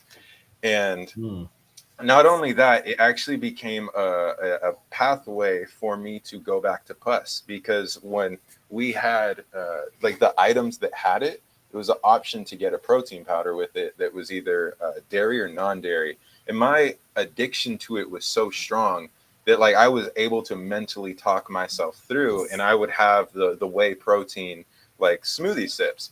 And when you are in denial of the idea that you are that addicted to something, that you can do absolutely crazy things, because you're left to willpower, and willpower is so weak. It's just one part of a grand system, and you can't isolate it and expect to get very far. With a mucus addiction, especially. Yeah. With the mucus, yeah, everyone gets off of pus. Well, not everyone, but everyone can very easy. But the mucus, I mean, always look to Brother Air. Like, think about anything and then think about Brother Air, and that'll help you a lot. But yeah, it got me thinking about how when I finally like accepted where I was with it, I would let myself have a 24-ounce smoothie a day that had a lot, like too much peanut butter. I remember my girlfriend now.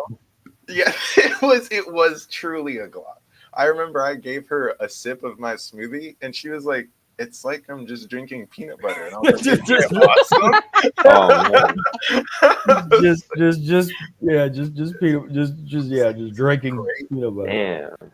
Yeah, and so I worked myself down to a 16-ounce a day, because I, finally accepted where I was at. But I still wasn't eating it with the salad, because I was having it at work, and I was so addicted that I was like, I don't care. Like, I'm just going to have it. And I went through the same thing every day, just always tired, always had a headache. And then I heard about the Brother Air. I think it was a decade in, and he had that year of toast, right? Am I getting the timeline right? Yeah. All right. So for everyone listening, it's like, look, I'm guessing there's maybe one person in the chat other than Brother Air who's maybe a decade in, maybe two. The rest of us, like, you can't be scared. You can't be scared of where you're actually at. So by hearing that, I was like, okay, like, I accept where I'm at. I can have peanut butter on toast. And there's if you go in the Facebook forum, you can find my jam recipe. I only make that when I have PB&J, but I was finally able to talk myself out of peanut butter smoothies, because I allowed myself unlimited peanut butter toast if I had a giant salad. And so I learned another thing right there with setbacks, is you need a safe way out of your cravings. My 24 ounces of liquid peanut butter was not a safe way out of my cravings. It was Unlimited though. What? No. It was like, you're gonna work yourself out, because eventually you're gonna have 5 pieces of PB&J toast 3 days in a row, and you're gonna look at yourself and be like, I need to do less. And eventually, I'm able to start working myself out. And I'm saying, no one do this. Like, this is how I did it. This is how I had to work, because I am a working out gluttony right now. I'm still working it out too, JC.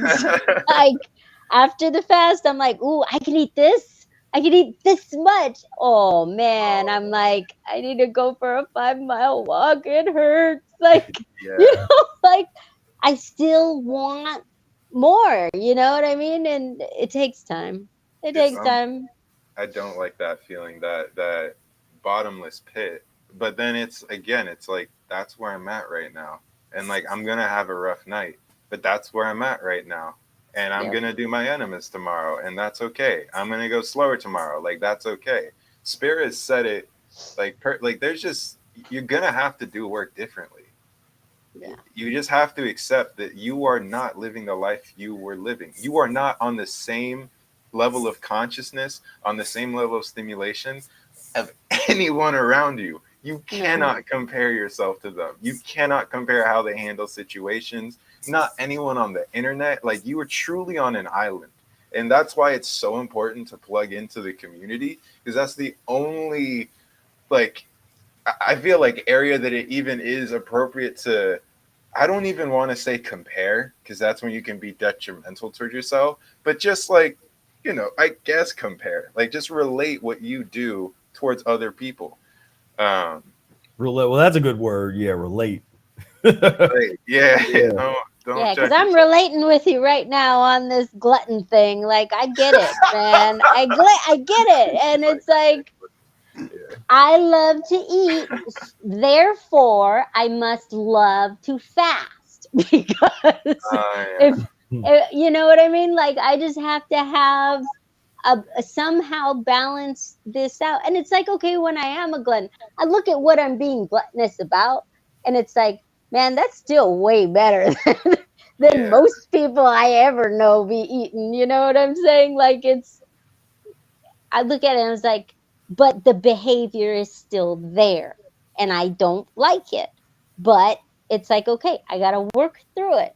I'm gonna have to do fasts. I'm gonna have to eat, you know, my weight in salad, because whatever it is needs to get like I'm what I feel when I think of gluttony, it's like, okay, the body wants more matter running through it. Why? It must be because my constipation needs this level of broom to get out what I've collected. So then I look at it not as a problem, but as the solution to my problem. Yep. 5 slices of PB&J toast. Right? You know what I mean? Do what you got to do. It's like, okay, if I'm going to eat 5 slices of PB&J toast, what does that equivalent salad next to it need to look like?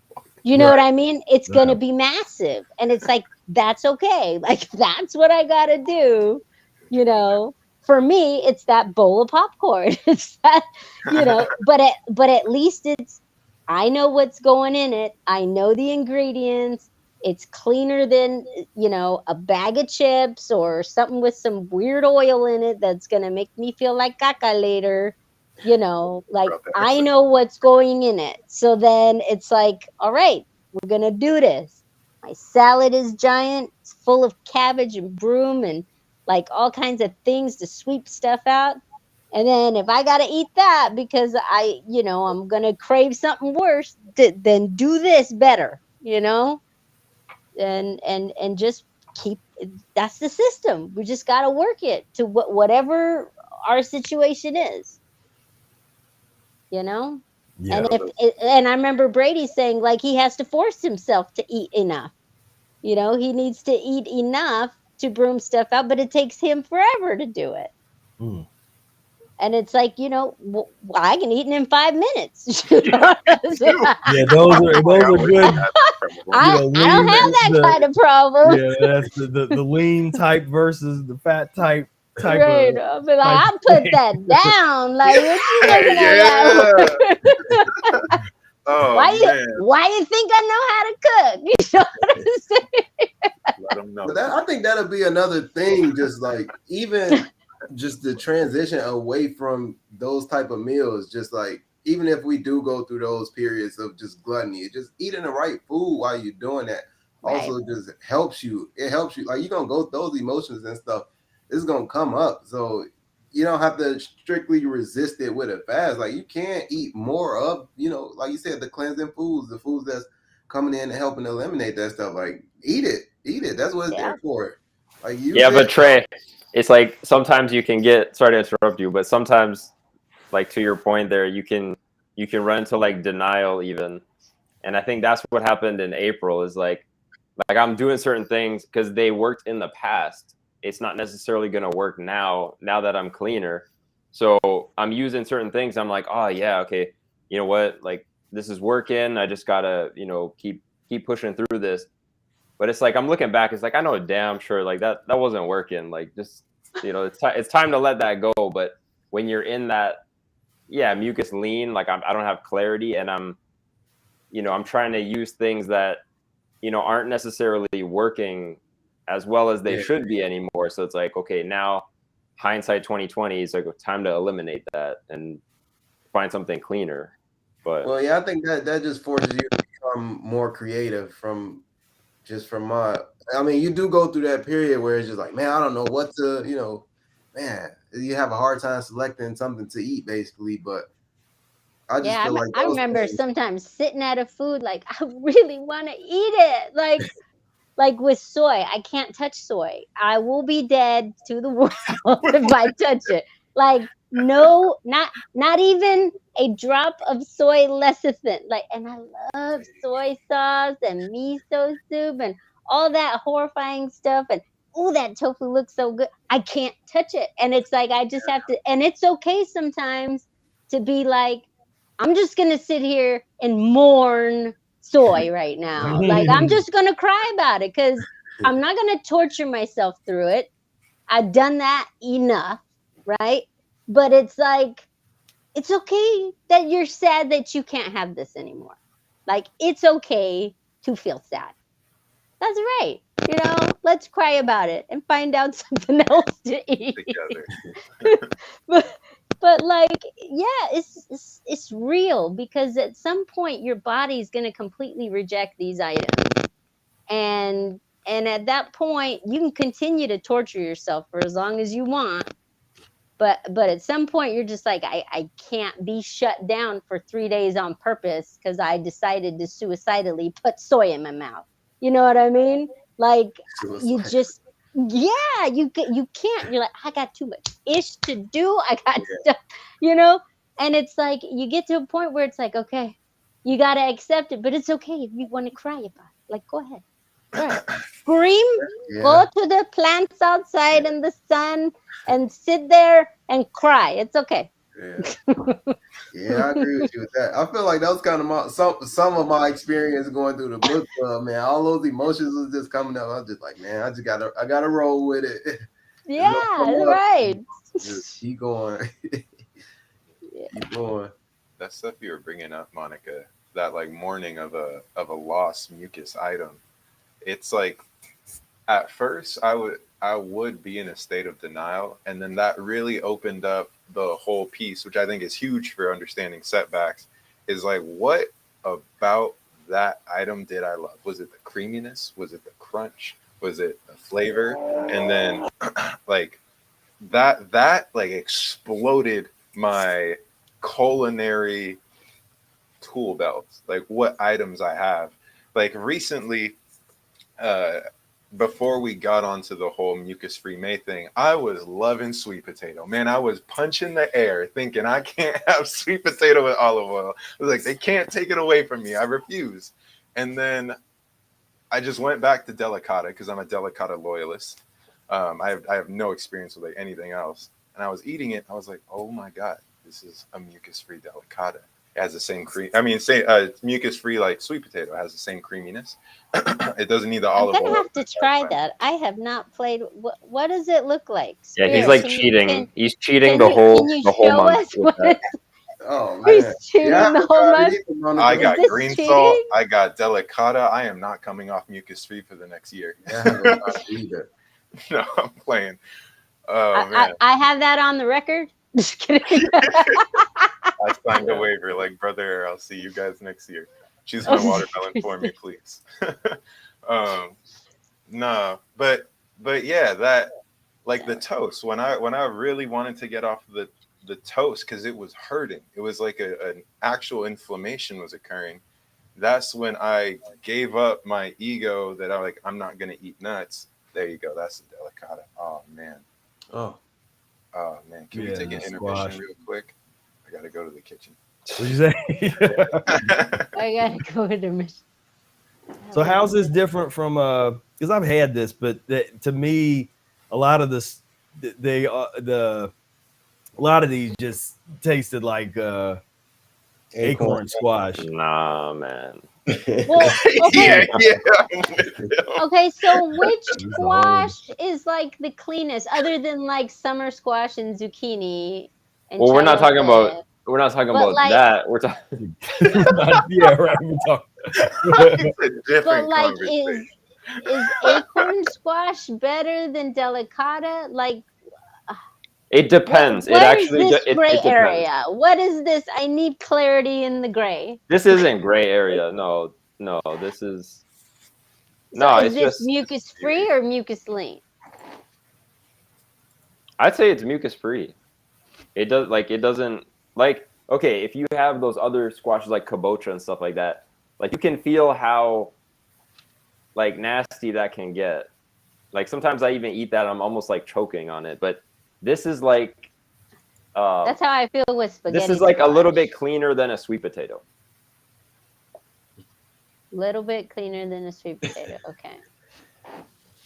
Because I never played with the squashes that much. I don't even like it's crazy. Like I promote sweet potatoes to people transitioning all the time. And my brother was laughing at me. He's all, I thought you liked sweet potatoes. This is the way I speak about them because it's an easy food to get people to transition off a heavier diet and feel fulfilled. He's all, but I never noticed that I've never seen you eat one. And I was like, because I don't like them. That's out the bag. But because it's this sweetness in my food. I don't want it sweet. Like why'd you mess up my food? What happened? So, but after this fast, I'm looking forward to playing with a sweet potato. Like I've already imagined how I'm going to make it, and I haven't done it yet, but I'm just like, I've never had that shift in my taste buds where I kind of like that slight sweet, because I have found that adding a little level of sweetness to either my salad or my meal actually causes me to crave less salt. And I realized that when I had Brother Ayer's salad last year, because he adds like the raisin and the date and the apple to the salad. And it made, I didn't miss having, salt. And salt's to me, I think it's a big problem, because it makes me crave worse and worse stuff. And so finding how to use that like in such a way in your meals that like I don't miss or want to add salt. To me, that's a powerful tool that I didn't know I could really start to play with. And it didn't even crack until this fast. Like I was like, no, I'm not mixing it. like my salad can't be sweet. You know what I mean? Like, and mixing a little orange juice with lemon juice in my, for my dressing. It's like, like that's just bomb. And it's just these weird things that it's like, because I'm just wanting to not want to mess with salt anymore. And it's like, okay, well, how do I achieve that? What do I have to do?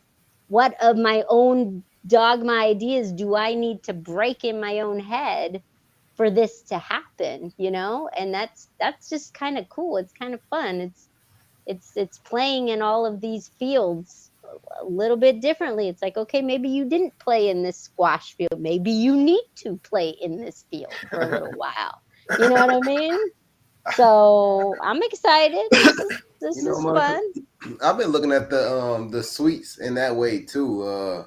Just as far as like combining them like with the salad and things, as far as combining them, and how like I was thinking about how Eric talks about the lemonade, how if you add like just the honey to it, it'll take away that bitterness and it make it more digestible and more enjoyable. And I find that like the same way with just the basic salad, like when you're putting like the honey on it and doing it that way, it does make it more enjoyable. But I was looking at it through just the similar lens as you, with just different types of things besides like the honey, as far as like even with the squashes and stuff, incorporating those into salads in different ways, and just using it just using things in the same stuff just in different ways. Like how many different ways can I use this? Yeah. Improve it.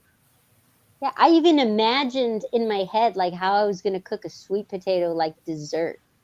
And I was like, okay, we got the the old where they make it with a bunch of corn syrup and all this gross stuff, right? And it's like, nah, you get okay. So my idea was I'm gonna chop up the sweet potatoes then I'm gonna chop up some bananas. Then I'm gonna cut up some dates and then throw some like tart cherries and bake it. Like with a little bit of lemon juice, just so like that sweet and tartness come out. I was just like, oh man, my firecrackers in my brain. Like I want to eat this. Like that they ain't got nothing on a sweet potato pie. Like that's pie. Monica, somebody made me a cake one time out of those purple sweet potatoes, and they did it with like the nice cream and baked purple sweet potatoes and then like date syrup or something like that. It was crazy. I was like, damn, I didn't even think about this. Right? Like, I mean, we think, like when people think you go down this path, oh, you're limiting yourself. Yeah. It's like, really? Really, you're limiting yourself. When you take away an item that you can no longer have, and then you look at the whole world of fruit and vegetable, like you ain't even touched the surface of what you can do until you say no to pus food and mucus food. Because you'll sit there and eat, I ate like the same all the time. It needed to have meat, needed to have cheese, needed to have, these were my staples. A tomato, the amount of vegetable or fruit was like banana, apple, orange, tomato, onion, cilantro. That was it. Like this was my world. And yet I'm limiting myself. Like, no, I just done opened the door to the Garden of Eden and been like, what have I been missing my whole life? Like there's so many colors and choices and options, like, and you gotta explore and play with them. Like this is like, I don't even know what to say. Like that is not food, that's death. This is food. People will be eating white potatoes, beef, and chicken, and they'll be looking at you like, you're so limited. It's like, are you kidding me? What? I'm so limited to like, I don't even know all the names of the squashes. But like, I see them. There's millions of them. Now I need to bake them and try them and decide which one's my favorite. What's the difference? What's the texture? What's the, how can I play with this now? The options are endless, man. We're in the Garden of Eden. Like we get to play. Yeah, did you have any of these type of folks tell you how limiting you are, how limited your diet is? Yes. Clown emoji. Yeah, everywhere. they were. The last time I took the kids to the doctor, I don't remember. It was a lot of years ago, but they said the doctor was a little cool because like her husband was vegetarian. And she was like, she ran like a full panel on their blood, right? And I'm just like, after that, I was like, nobody's taking any blood from my child. Like, I don't need your validation to tell me that what I'm doing is right. Like, I don't need your approval. I don't need your tests. I don't need your devices. I don't need no needles poking nobody. Like, why do we feel this constant justification to need someone else to tell you what's going on in your body? Like when you're doing this kind of work, ain't nobody gonna know your body better than you. Like I get there's a transition, off of that world to this world. I get that totally. That's completely part understand. of the slave mentality. That's the slavery mentality that that average person finds himself in. And you have a decision when you start hearing us or you come across this information. You have a decision: are you going to pursue freedom, or are you going to stay enslaved without putting up any kind of fight? Because that's all this is. This is just straight slavery.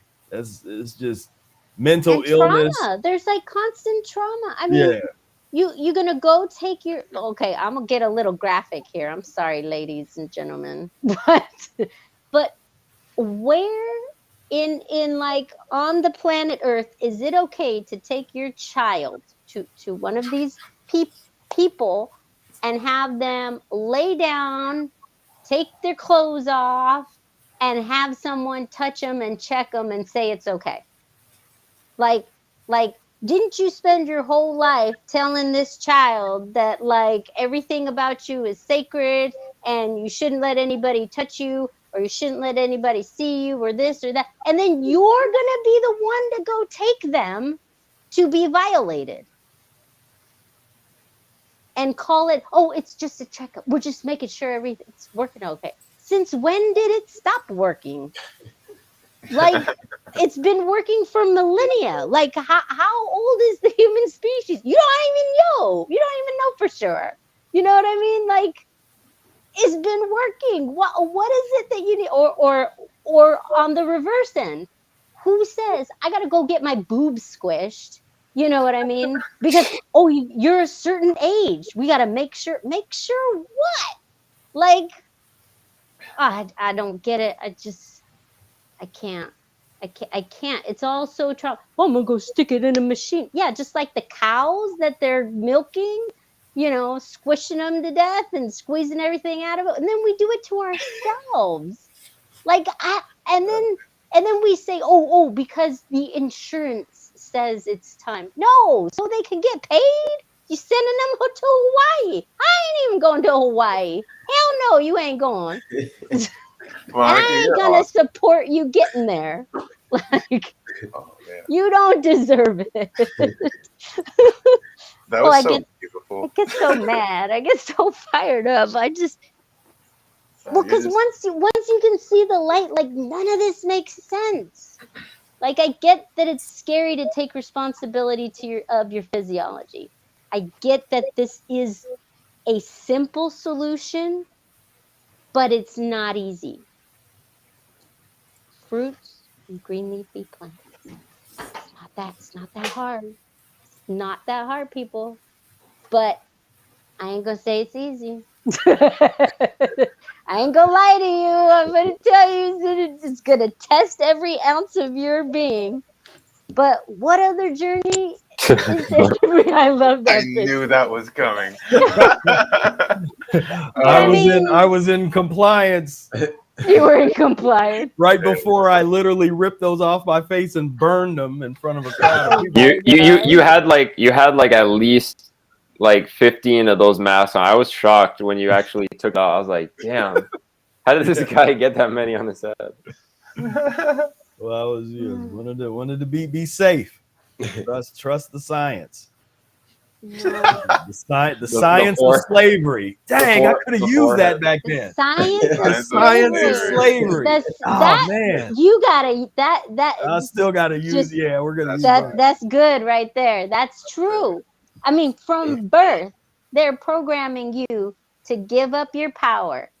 Give up, like, you need a team to give birth.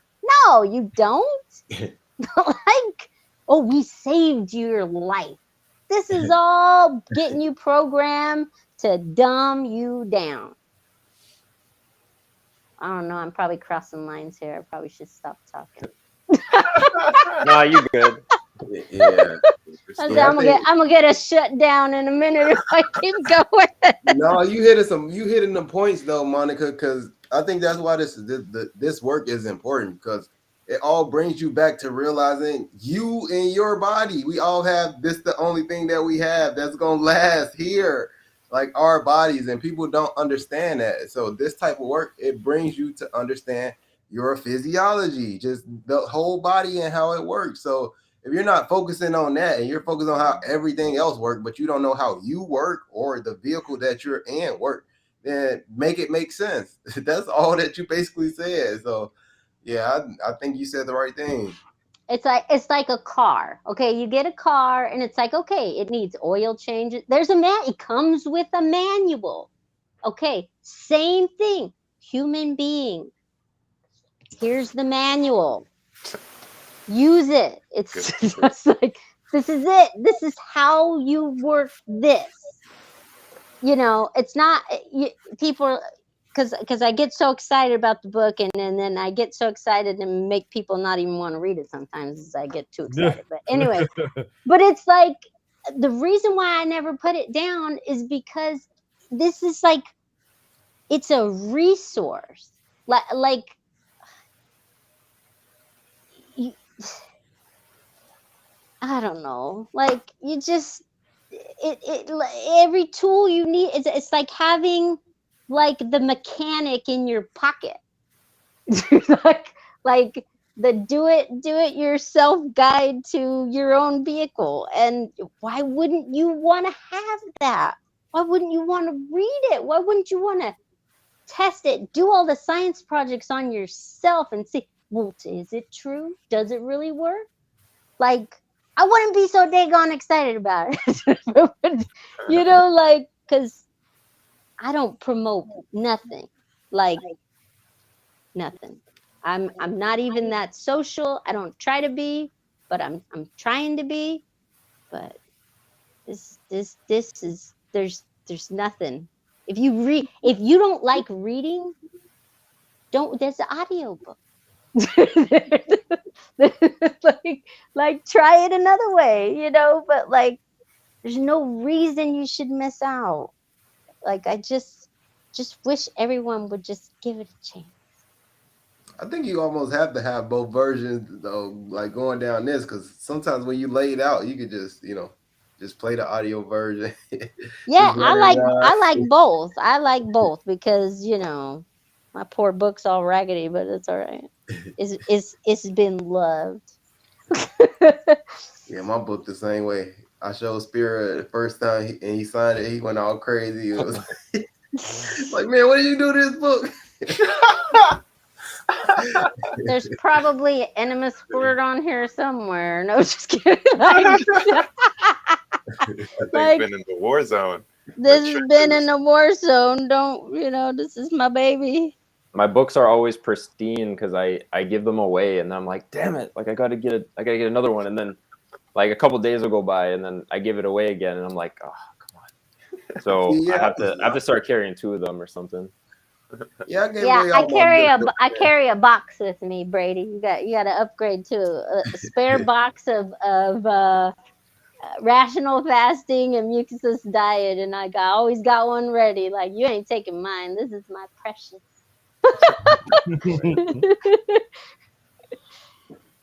Oh man. Yeah, and the well, we were talking earlier about the. I'm gonna refer people to, because sometimes folks don't know what's in here, and if you want that's to ever good stuff. See all my my setback foods. Why isn't it? Spira pizza. There it is. So I got a whole section, mucus lean menus for terrible mucus craving. Nice. And I go through the whole list of the stuff that I used to deal with. I'm not going to read them all now. You can go back through here and read this, but the transitioning off to fast food, the bean feast. That's a big transitional item for me early on was beans. And I crushed some beans in the Nature Burger era, soy product era, 100% wheat spaghetti, you know, I knew that I wanted to make sure that when I did eat fruit, that I ate fruit properly, you know, so I was real disciplined in the fruit realm in terms of like, I'm not going to mix this with mucus, or I'm not going to mix it with, you know, mostly mono fruit meals, or, you know, I just was real disciplined with the fruit because I knew I'd be eating that much longer than I'd be eating any of these other mucus forming items. And, being real about the transition, being real honest with yourself about what you're trying to do. But as I say, this is I used to say that Spira Speaks is not a diet book, it's a lifestyle book. This gets into details of A lot of the stuff we talking about today is these setbacks or just Yeah, ways to everybody's deal with stories. things. I mean, Yeah, that's what's great stories. about this book. It's like it's your story plus like all the different case studies and all the different people that you've worked with and how like everybody's story or pitfall, there's similarities, there's differences, but like it's all in there. Right. Yep. Yeah, Like life there's challenges. something that you can relate to everywhere. Yeah. Yeah, because this is real. You know, it's been a while, and when I look back at this, I'm like, yeah, pretty much all the stuff that needs to be talked about. There's a lot of that's in here. Elimination mode, Mm-hmm. more cravings. Man, that was such a gem. When I got to this part of the book, I was so excited. I remember reading the table of contents, and I wanted to get there immediately on my first read through. But yeah, the bean feast, I'll never forget that. That was like, oh yeah, that opened up a bean era for me as well. You got that Caribbean blood, you know what I'm talking about. Yeah. The beans was, and of course that the the bean feast. I think that's an English expression that just means a feast of a whole bunch of stuff. But I was specifically talking about beans. I didn't know that. That's cool. Yeah, because I got that from Willy Wonka, the one character, the girl that was real snobby. She says she wants a bean feast when she's singing. She's like, I want a bean feast, and then starts naming all these different foods right before she falls to her death. in that movie, they don't make movies like that anymore. The old school 70s version of Willy Wonka. But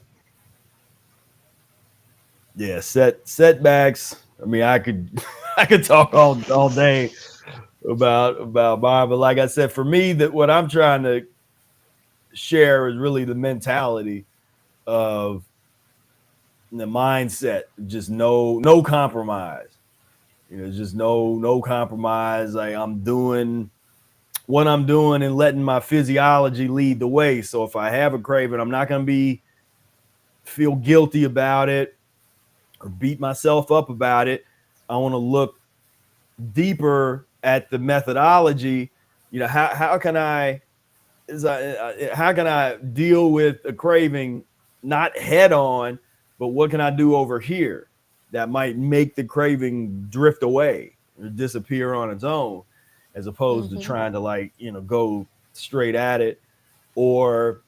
And it all depends. And that stuff, like I said, check out Spira Speaks. I get into a lot more details, all that kind of stuff, and the techniques. It's like the techniques of the transition. But one important technique in the early days was when I was really craving something bad that I knew I shouldn't be eating, I'd do a lemon juice, distilled water enema, and I made a deal with myself that if I still craved that thing after the enema, then after an adequate period of time, I would eat it. I'd go get it. But that was very rare after I did the enema that I would still crave that. Usually could eat something else that was not as bad as whatever it was that I was actually craving.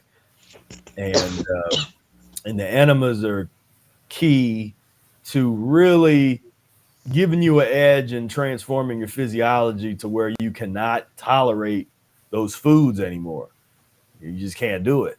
And one day you go to have your cashews and raisins, and that doesn't eliminate no more. And you're like, oh, I can't eat this no more. You start just doing things off the list. But that's why I try to encourage people to not rush that process, because don't rush it. Don't rush it. I had my sitting out there crying about the nuts I can't eat no more too. I had that one too. Your physiology doesn't want you to mess around. It put a whole bunch of things that you can't eat.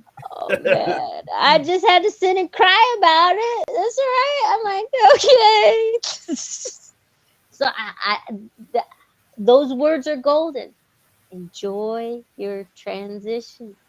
Take your time. Don't overdo the things that you like, because then they're gonna go way faster.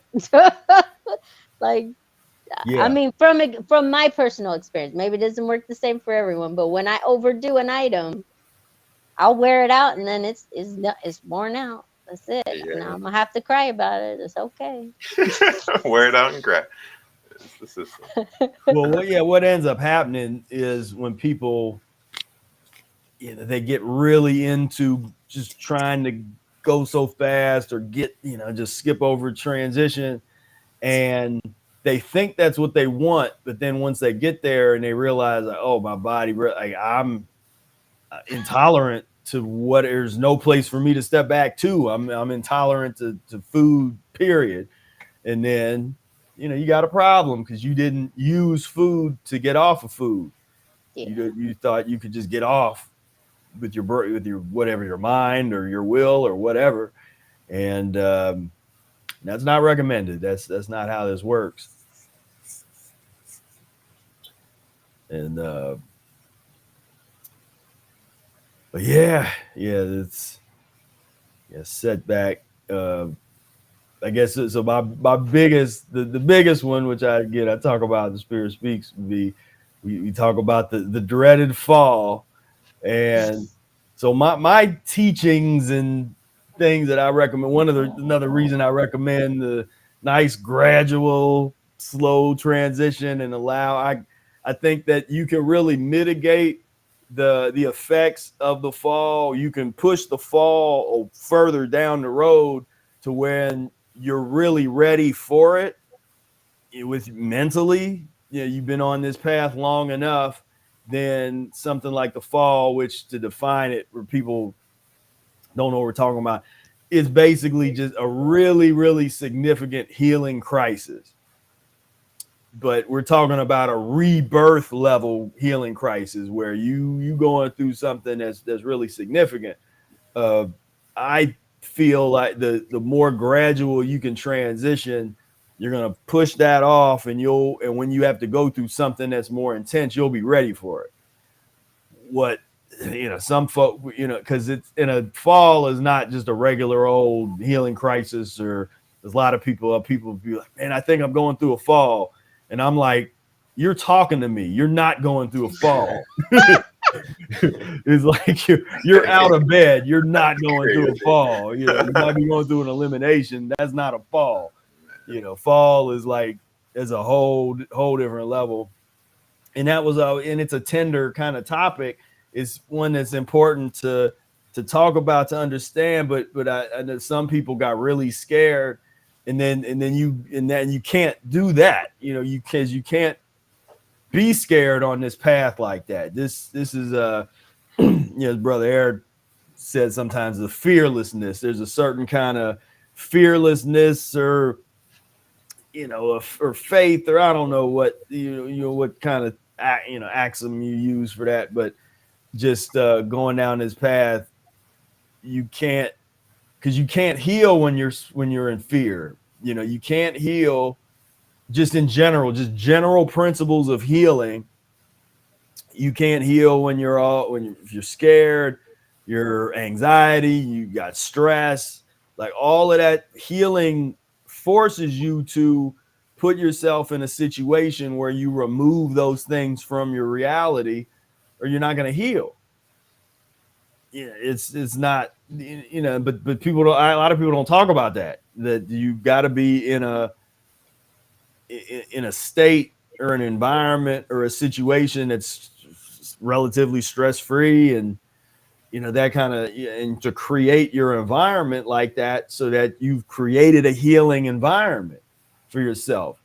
And you can only deal with what you can control. If you only got this room, then you make that room a healing environment. If you have an apartment or a house or a vehicle or whatever it is that you're in, you turn that into the healing environment, and you're controlling that environment. And there's no compromise. And you don't feel bad to tell somebody wants to stop at the at McDonald's or bring some dead animal flesh into your vehicle, don't feel bad telling them no. That I don't allow dead animal flesh in my vehicle and dairy and whatever. Like I don't. Sorry, just either throw it away or eat it out there or whatever. It doesn't come in here. Doesn't come into the house. Don't bring that into my house. Like you create those boundaries and and create that sacred space where you can heal, where you can really get into the mindset that you need to, and the just that environment, learning how to really create the loving environment for yourself. Yeah, that makes you feel good, or that makes you inspired, or whatever. That's tranquil. You might not be able to control what's going on outside, the craziness out there, but you definitely want to make it a priority to control your environment, because you can't have that stress and stuff if you're going to heal. But yeah, but with the fall, it's I'd say that because I don't want people to be scared, or they're like, oh, it's to me it's like it's almost like the being like the trial. It's kind of like the death trial, the old ancient kind of trial, where you would have to really the 40 days in the desert thing, the shadow of the valley of death. It's a part of the path, and the long, when you're on it, longer you're on it. Like I said, I think with really good transition, the right speed, you're put yourself in a situation where you can really minimize the effects of the fall. And everybody's situation is different in terms of what they go through. Brother Air's situations weren't is like mine were pretty bad. Stuff that I dealt with. His was not as intense or tragic, but it still was what it was, and he's been through different intense eliminations and things. And then on top of that, because it's almost like, because when you talk about setbacks, there's basically two major realms of setback to talk about, because you got the physiological, the body situations, and eliminations or cravings, or things that's related to that. Then you have the worldly setbacks, the things, whether it's the social situations or money situations, and like they up here doing stupid construction. I hate that. That's like a thorn in my side that seems to happen at different points in my life, where I'll just be someplace where they're doing construction nearby, and it's just, I hate that. It's just loud, but that's just like, I just had to deal with that myself. But because I like a nice, I like environments that are kind of quiet. No jackhammers. No jackhammers, no sirens. I'm not into that urban thing. Like I'm not into that. And so those are just the mind. But that's the thing. It's like it's always something. There's always something that's gonna be that's messing with you, or you got to deal with the world. I had a situation recently where I won't get too deep into that, but I was they say the victim of a fake accident, where somebody hit me, and then they accused me of hitting them. You rear-ended me. And then they're like, oh, why did you back into me? What are you smoking? You're like, what are you talking about? Like, nobody back into you. You hit me. And but that's Pus and Mucus world.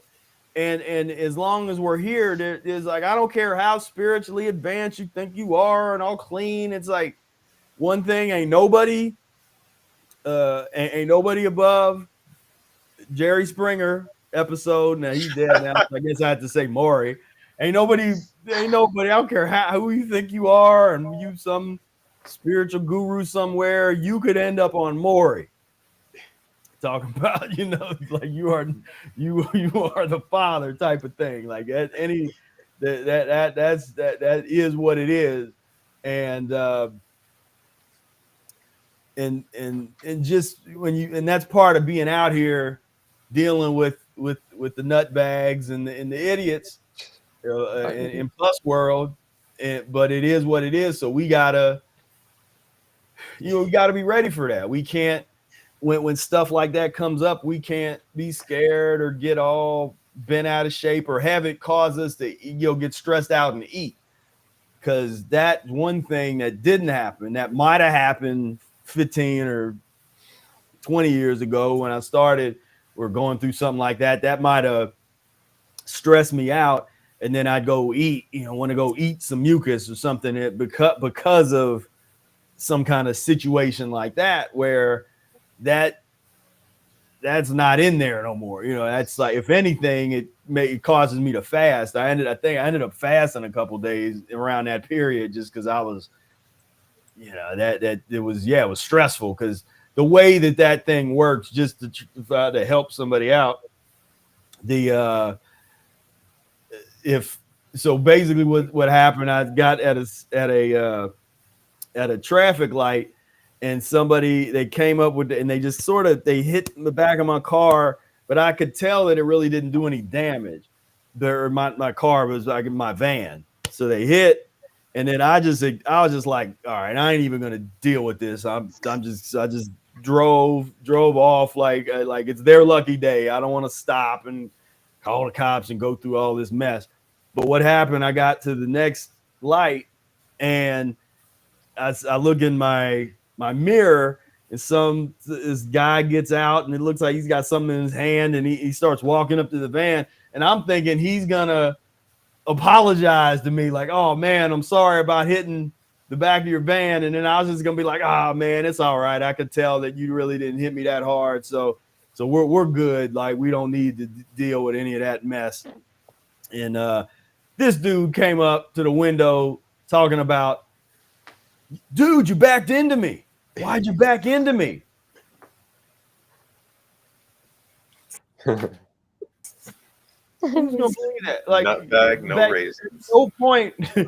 we're going forward. There's no logical reason where I would, it's an automatic vehicle. I'm in drive. It never came out of drive. And so, but then, and then later, so I just looked at this, I was like, what are you, man, you hit me, and he walked back.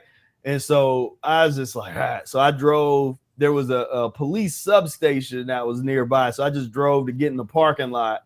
And, but you couldn't go in and do a report or anything, but I wanted to do some research. So I sat there and I was like, all right, what's this scam? Just so I kind of know what's going on. And what they ended up doing was, I think they can get a quick insurance payout.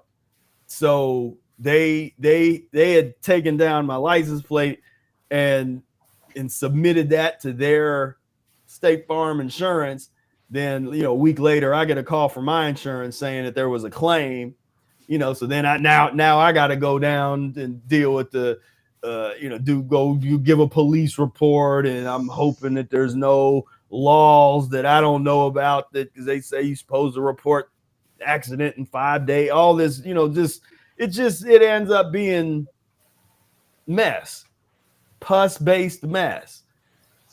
But it is what it is. Like, if you're going to be out here driving on the streets, you're going to go to the stores, you're going to participate in pus and mucus world, it's, stuff, you got to be ready for whatever's happening.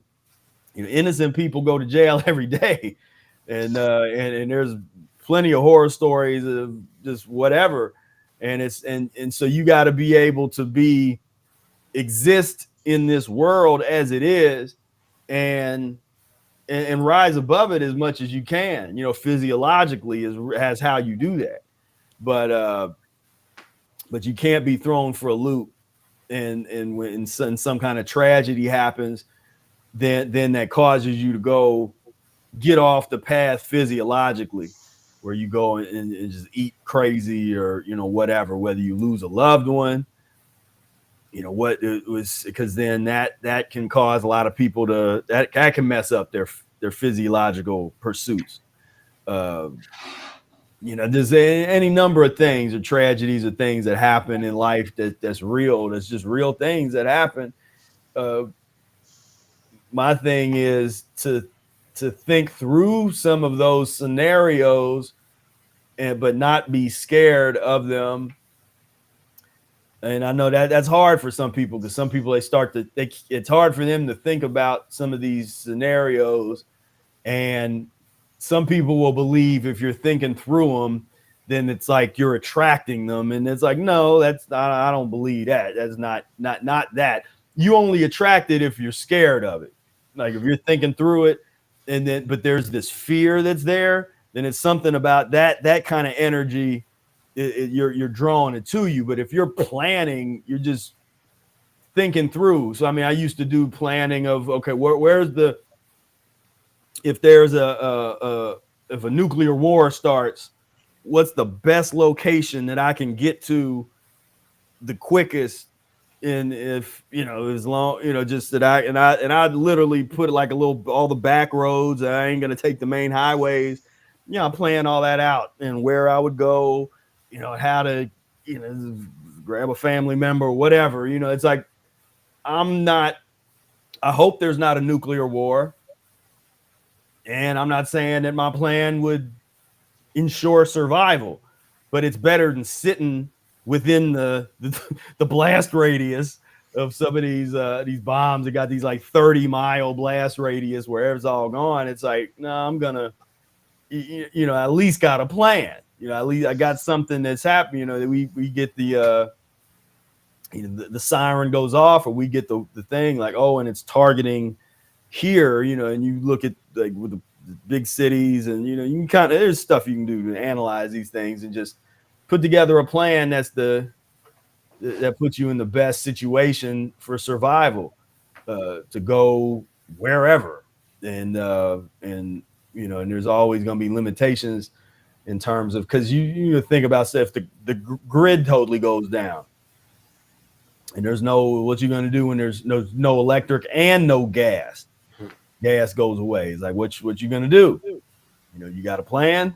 You got some kind of, you got the resources, you got the stuff. I mean, what'd you say? What Bonnie say? I'm like, yep. Yeah, Bonnie. I'll be like, I got fruit trees in the backyard. I'll grow my greens. Yeah. Just be prepared. Yeah. It don't have to be stressful, but think, to be ready for whatever's happening.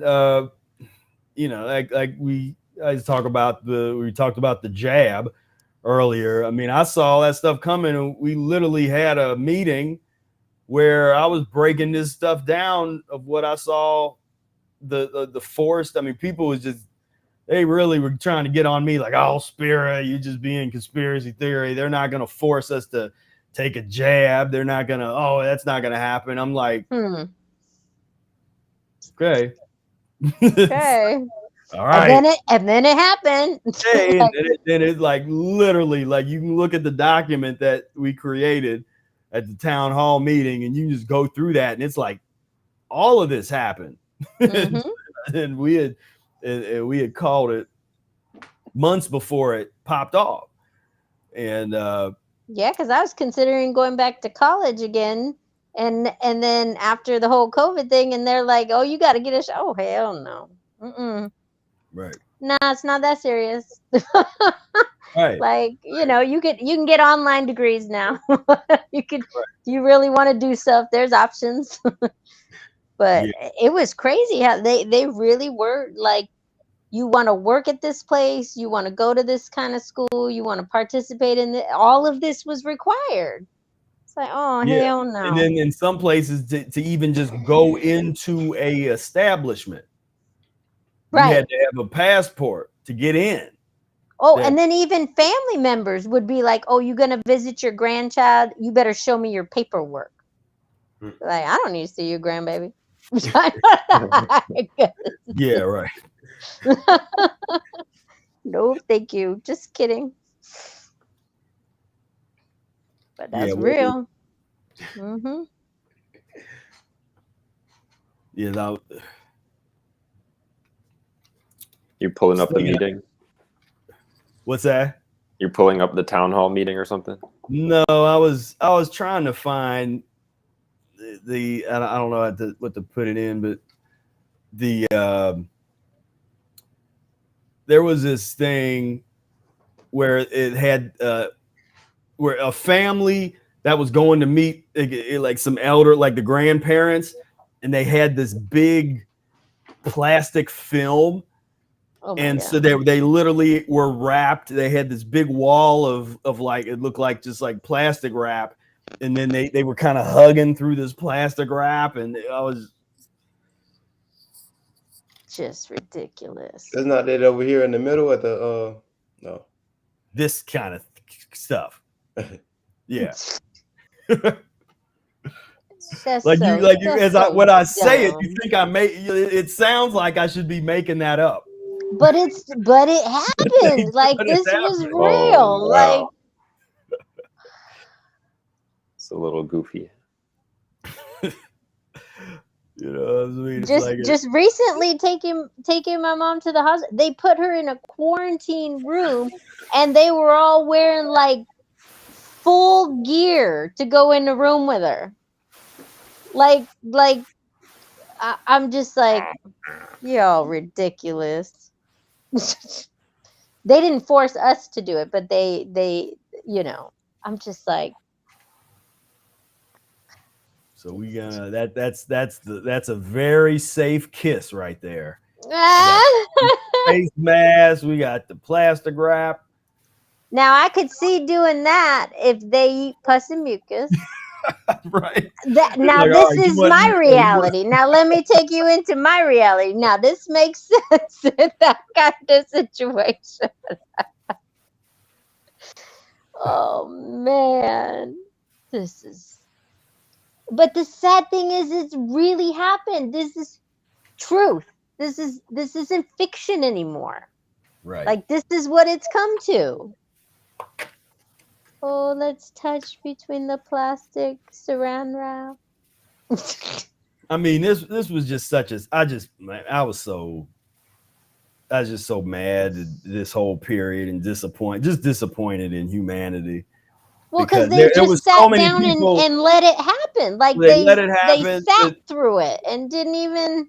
I mean, there's untold elders that died alone, not Right. because they didn't have family, because they wouldn't let the family in Right. while they murdered them. And these, so don't even get me started on this, because again, yeah, you'll get me started. We're gonna get your fire lit. Let's do really it. Let's do it. We'll really get banned. We're on gonna here. get banned. Let's get banned together. This is fun. Slavery. I feel like the Oh, science of man. slavery would be a good thing for the. Science of Slavery. Man, that's the title to a book right there. Like, Yeah. that's a good title. You better write that down. Volume You better 4. note to, Yeah. No, I got that here. Science of Slavery. Man, you can go on so many levels with that. That'll be a textbook at our That's Our a school. textbook right there. for That's the a whole kids textbook. for the kids of the future. Because you can go everywhere with that. Food, emotion, physiological, scientific, all of that. Oh, yeah. man. No, that's a substantial work. That'd be a nice fat Yeah. one. Mhm. Give Oh, me yeah. a- Textbook. Yeah. Man, I'm still unfolding that slavery within me. I'm like, just when you think you know, just when you think you know more, you don't know nothing. That's what I keep telling myself. I'm just like, wow, I know so much. No, you don't. Right. Pulling back the layers. Yep. Yep. Next level of onion. Just peel it. That's awesome. Oh man. Ah, Yeah. Does anybody else have any other stories to share? Any other setback stories, or too many. it's the Too many. reality it is path. But I mean, talk about set. I mean, we just talked. That was a major setback for for everybody. This whole nonsense. Yep. Face mask, and can't come in here without a face mask, and do this, and closing everything down. I mean, we still ain't back. I used to love 24-hour stores. I was real good for showing up at 1 a.m. to do my shopping someplace. Just to again avoid. I'd structure my life to avoid the pus and mucus. And idiocy. that's changed across the country a lot. Never came A back. lot, because traveling can't find ain't the same no more. hour. The best they can do is there's a couple places that's open to midnight, and then the other ones that used to be shut 24 down for like hours, 2 hours now. they'd be shut down at 10. I mean, that I don't remember stores didn't shut down at 10 o'clock at night since the 80s. It's like once you get, I'm like, man, what is this? It's like we're really going back in time. And no, that was setback. That was a major setback, but we used it to take things forward. There was a lot of people I did a lot of enemas during that lockdown time. it was a lot of enemas, fastings happening, and that's when I found the Mucusless Diet. I was actually right before Same. COVID, I think. 2020. When did COVID hit? Yes, Because I bought the book 2020. 2020. End of March 2020. March 2020. Yeah. So that was a blessing. Oh my god. Looks like a big bed sheet. It is, yeah. My gosh. Basically. Yeah, I mean, just the That's that's what I'm saying. Like we can't let people forget that. I mean, there's people that didn't even know about this. I don't know how that, but no, we ain't gonna let people forget this, because y'all done just the mental illness on a whole different level. Quarantine hugs, they trying to make it up, and because they really think that they're doing something of service. They're protecting the elders. They're being good citizens and all this stuff. While they got be a good citizen and do an enema. How about that? Yeah. They got worm infested beef brisket back in the kitchen cooking, and but they're safe. We covered in plastic to give a hug to a family member. I'm so full of parasites. I gotta wear my plastic wrap, so I don't give them to you. This is what happens when people don't understand the root cause, the foundational cause of all disease and illness. The missing. Yeah, I mean, you want to talk about the tragedy, tragedy of nutrition. Like, come on, it's sad, man. I mean, I can't wait till we have a movie studio. We're gonna have we gonna have all kinds of movies covering all this. We got a lot to work with.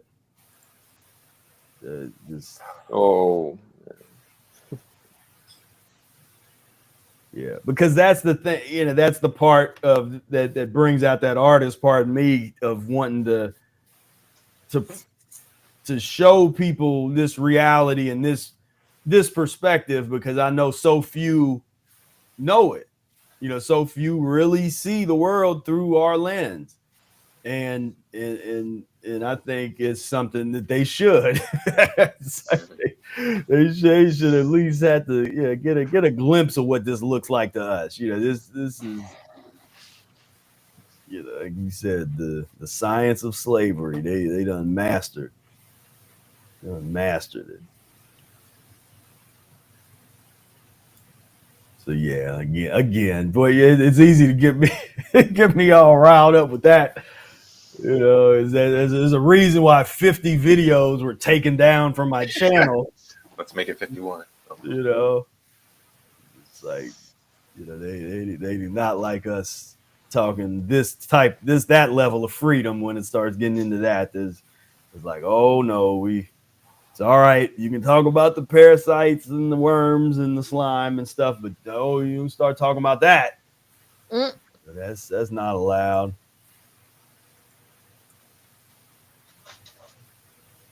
So yeah. So I think we're gonna wrap this one up for today. Have a shorter session because I think it was potent. We got some stuff in there with the stories and the thing. Everybody's got their homework from today. Yeah, load it up on TikTok. I think it was short enough. Yeah. That was good, Monica. yeah, this was good. Yeah, this will fit on there. And but yeah, I think the takeaways for today: acceptance and surrender. You gotta accept the path. If you're really serious about this and you really want to, find physiological liberation, physiological enlightenment, you gotta accept the good, the bad, and the ugly that's in store for you on this path. And I accepted it and just learned to enjoy the process, to enjoy this path. And because the challenges, it's all part of the story. It becomes part of your story, your journey, all that kind of thing. And and I appreciate the opportunity to really transform my whole way that I see the world, because you got to be ready for that. You be ready and willing to have your entire reality transform. How do you so get that ready excited me. What's that? I said, how do you get ready for that? Well, right. Yeah.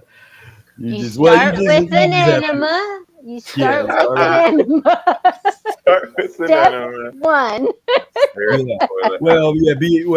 Accept it. You just got to be ready to accept it. That's kind of how you get ready for it. You just got to be ready to accept it, because when it starts happening, you might not be totally ready, but hopefully some of the resources we have and the community hookups and all the stuff, that's what we tried to create something so that when you do, when it hits you and all of a sudden you wake up and you realize that you do have some people that you can relate to, that you can call up or you can hit up. Mucus-free helpline.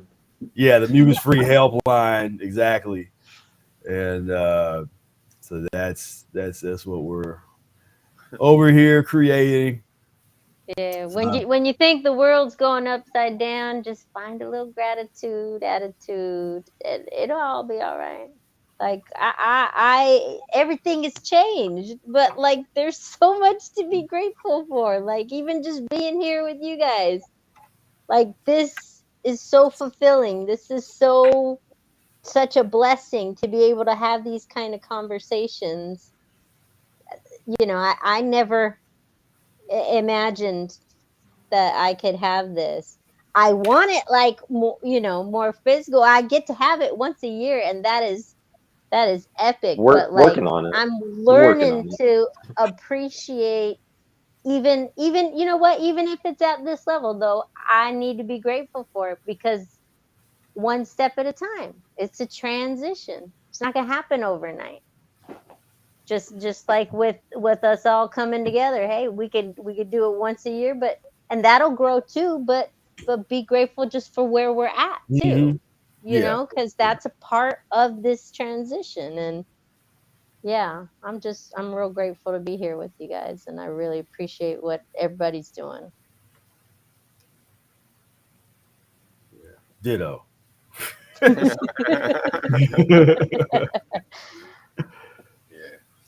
Yeah. So, all right, y'all. We appreciate everybody being on here. Thank you, Monica, JC, Trey, Brady. Any last words or anything you want to plug or any Well, I was just gonna say, I don't know if anybody's watching, but we might have a couple spots open for the book club. If anybody wants to, shoot me a message on Facebook or something. We got a couple spots. So this is gonna be a good one because we got a lot of new stuff coming, and we're doing Spira Speaks Volume 1. And we're starting in probably like 2 or 3 weeks. So if anybody wants to join, the e-course is a prerequisite. So you gotta have the e-course, but shoot me a message. That's all I gotta say. Yeah. I mean, that's gold right there for people that know that opportunity, the book club opportunity. So if you hearing this, you jump on that. That's you can get into there. That's going to take you to the next level. And everybody follow Monica. We got to give Monica some more followers. She's not going to be over here hiding. Oh my gosh. I still haven't figured out how to do the Instagram thing. JC, I need a crash course. I went on there. I'm like, what is this real thing? What is this? What is all this stuff? So I put a picture up. I was like, I don't know what else to do. Put a picture up and let it be. Yeah, I was like, that was good stuff right there. Looks good. I'm gonna figure it out, guys. I'm gonna figure it out. It's a transition. Yeah. You took the first step. You got. I'm in there. It show up. Show up. That was the biggest step. That's awesome. It's funny.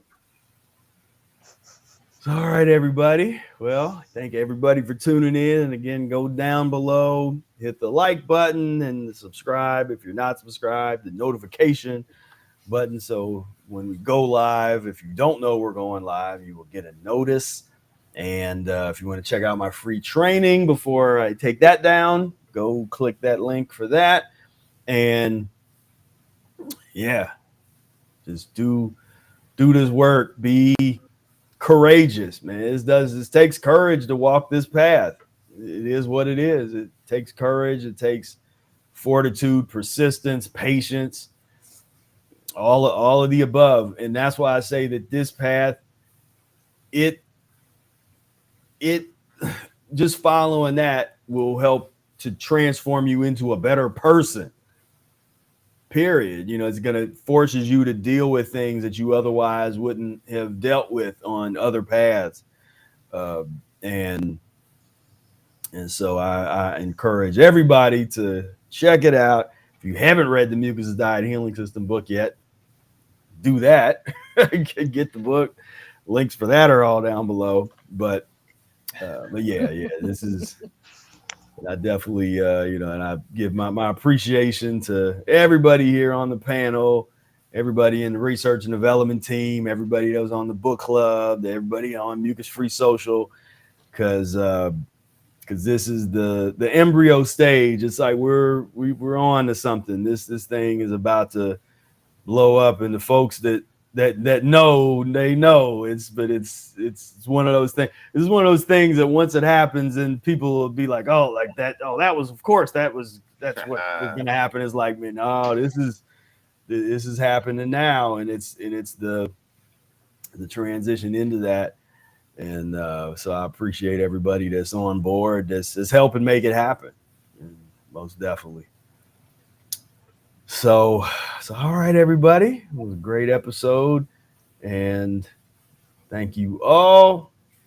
As I say, tell a friend that Mucus-free is the way to be. And until next time, peace, love, and breath. Peace.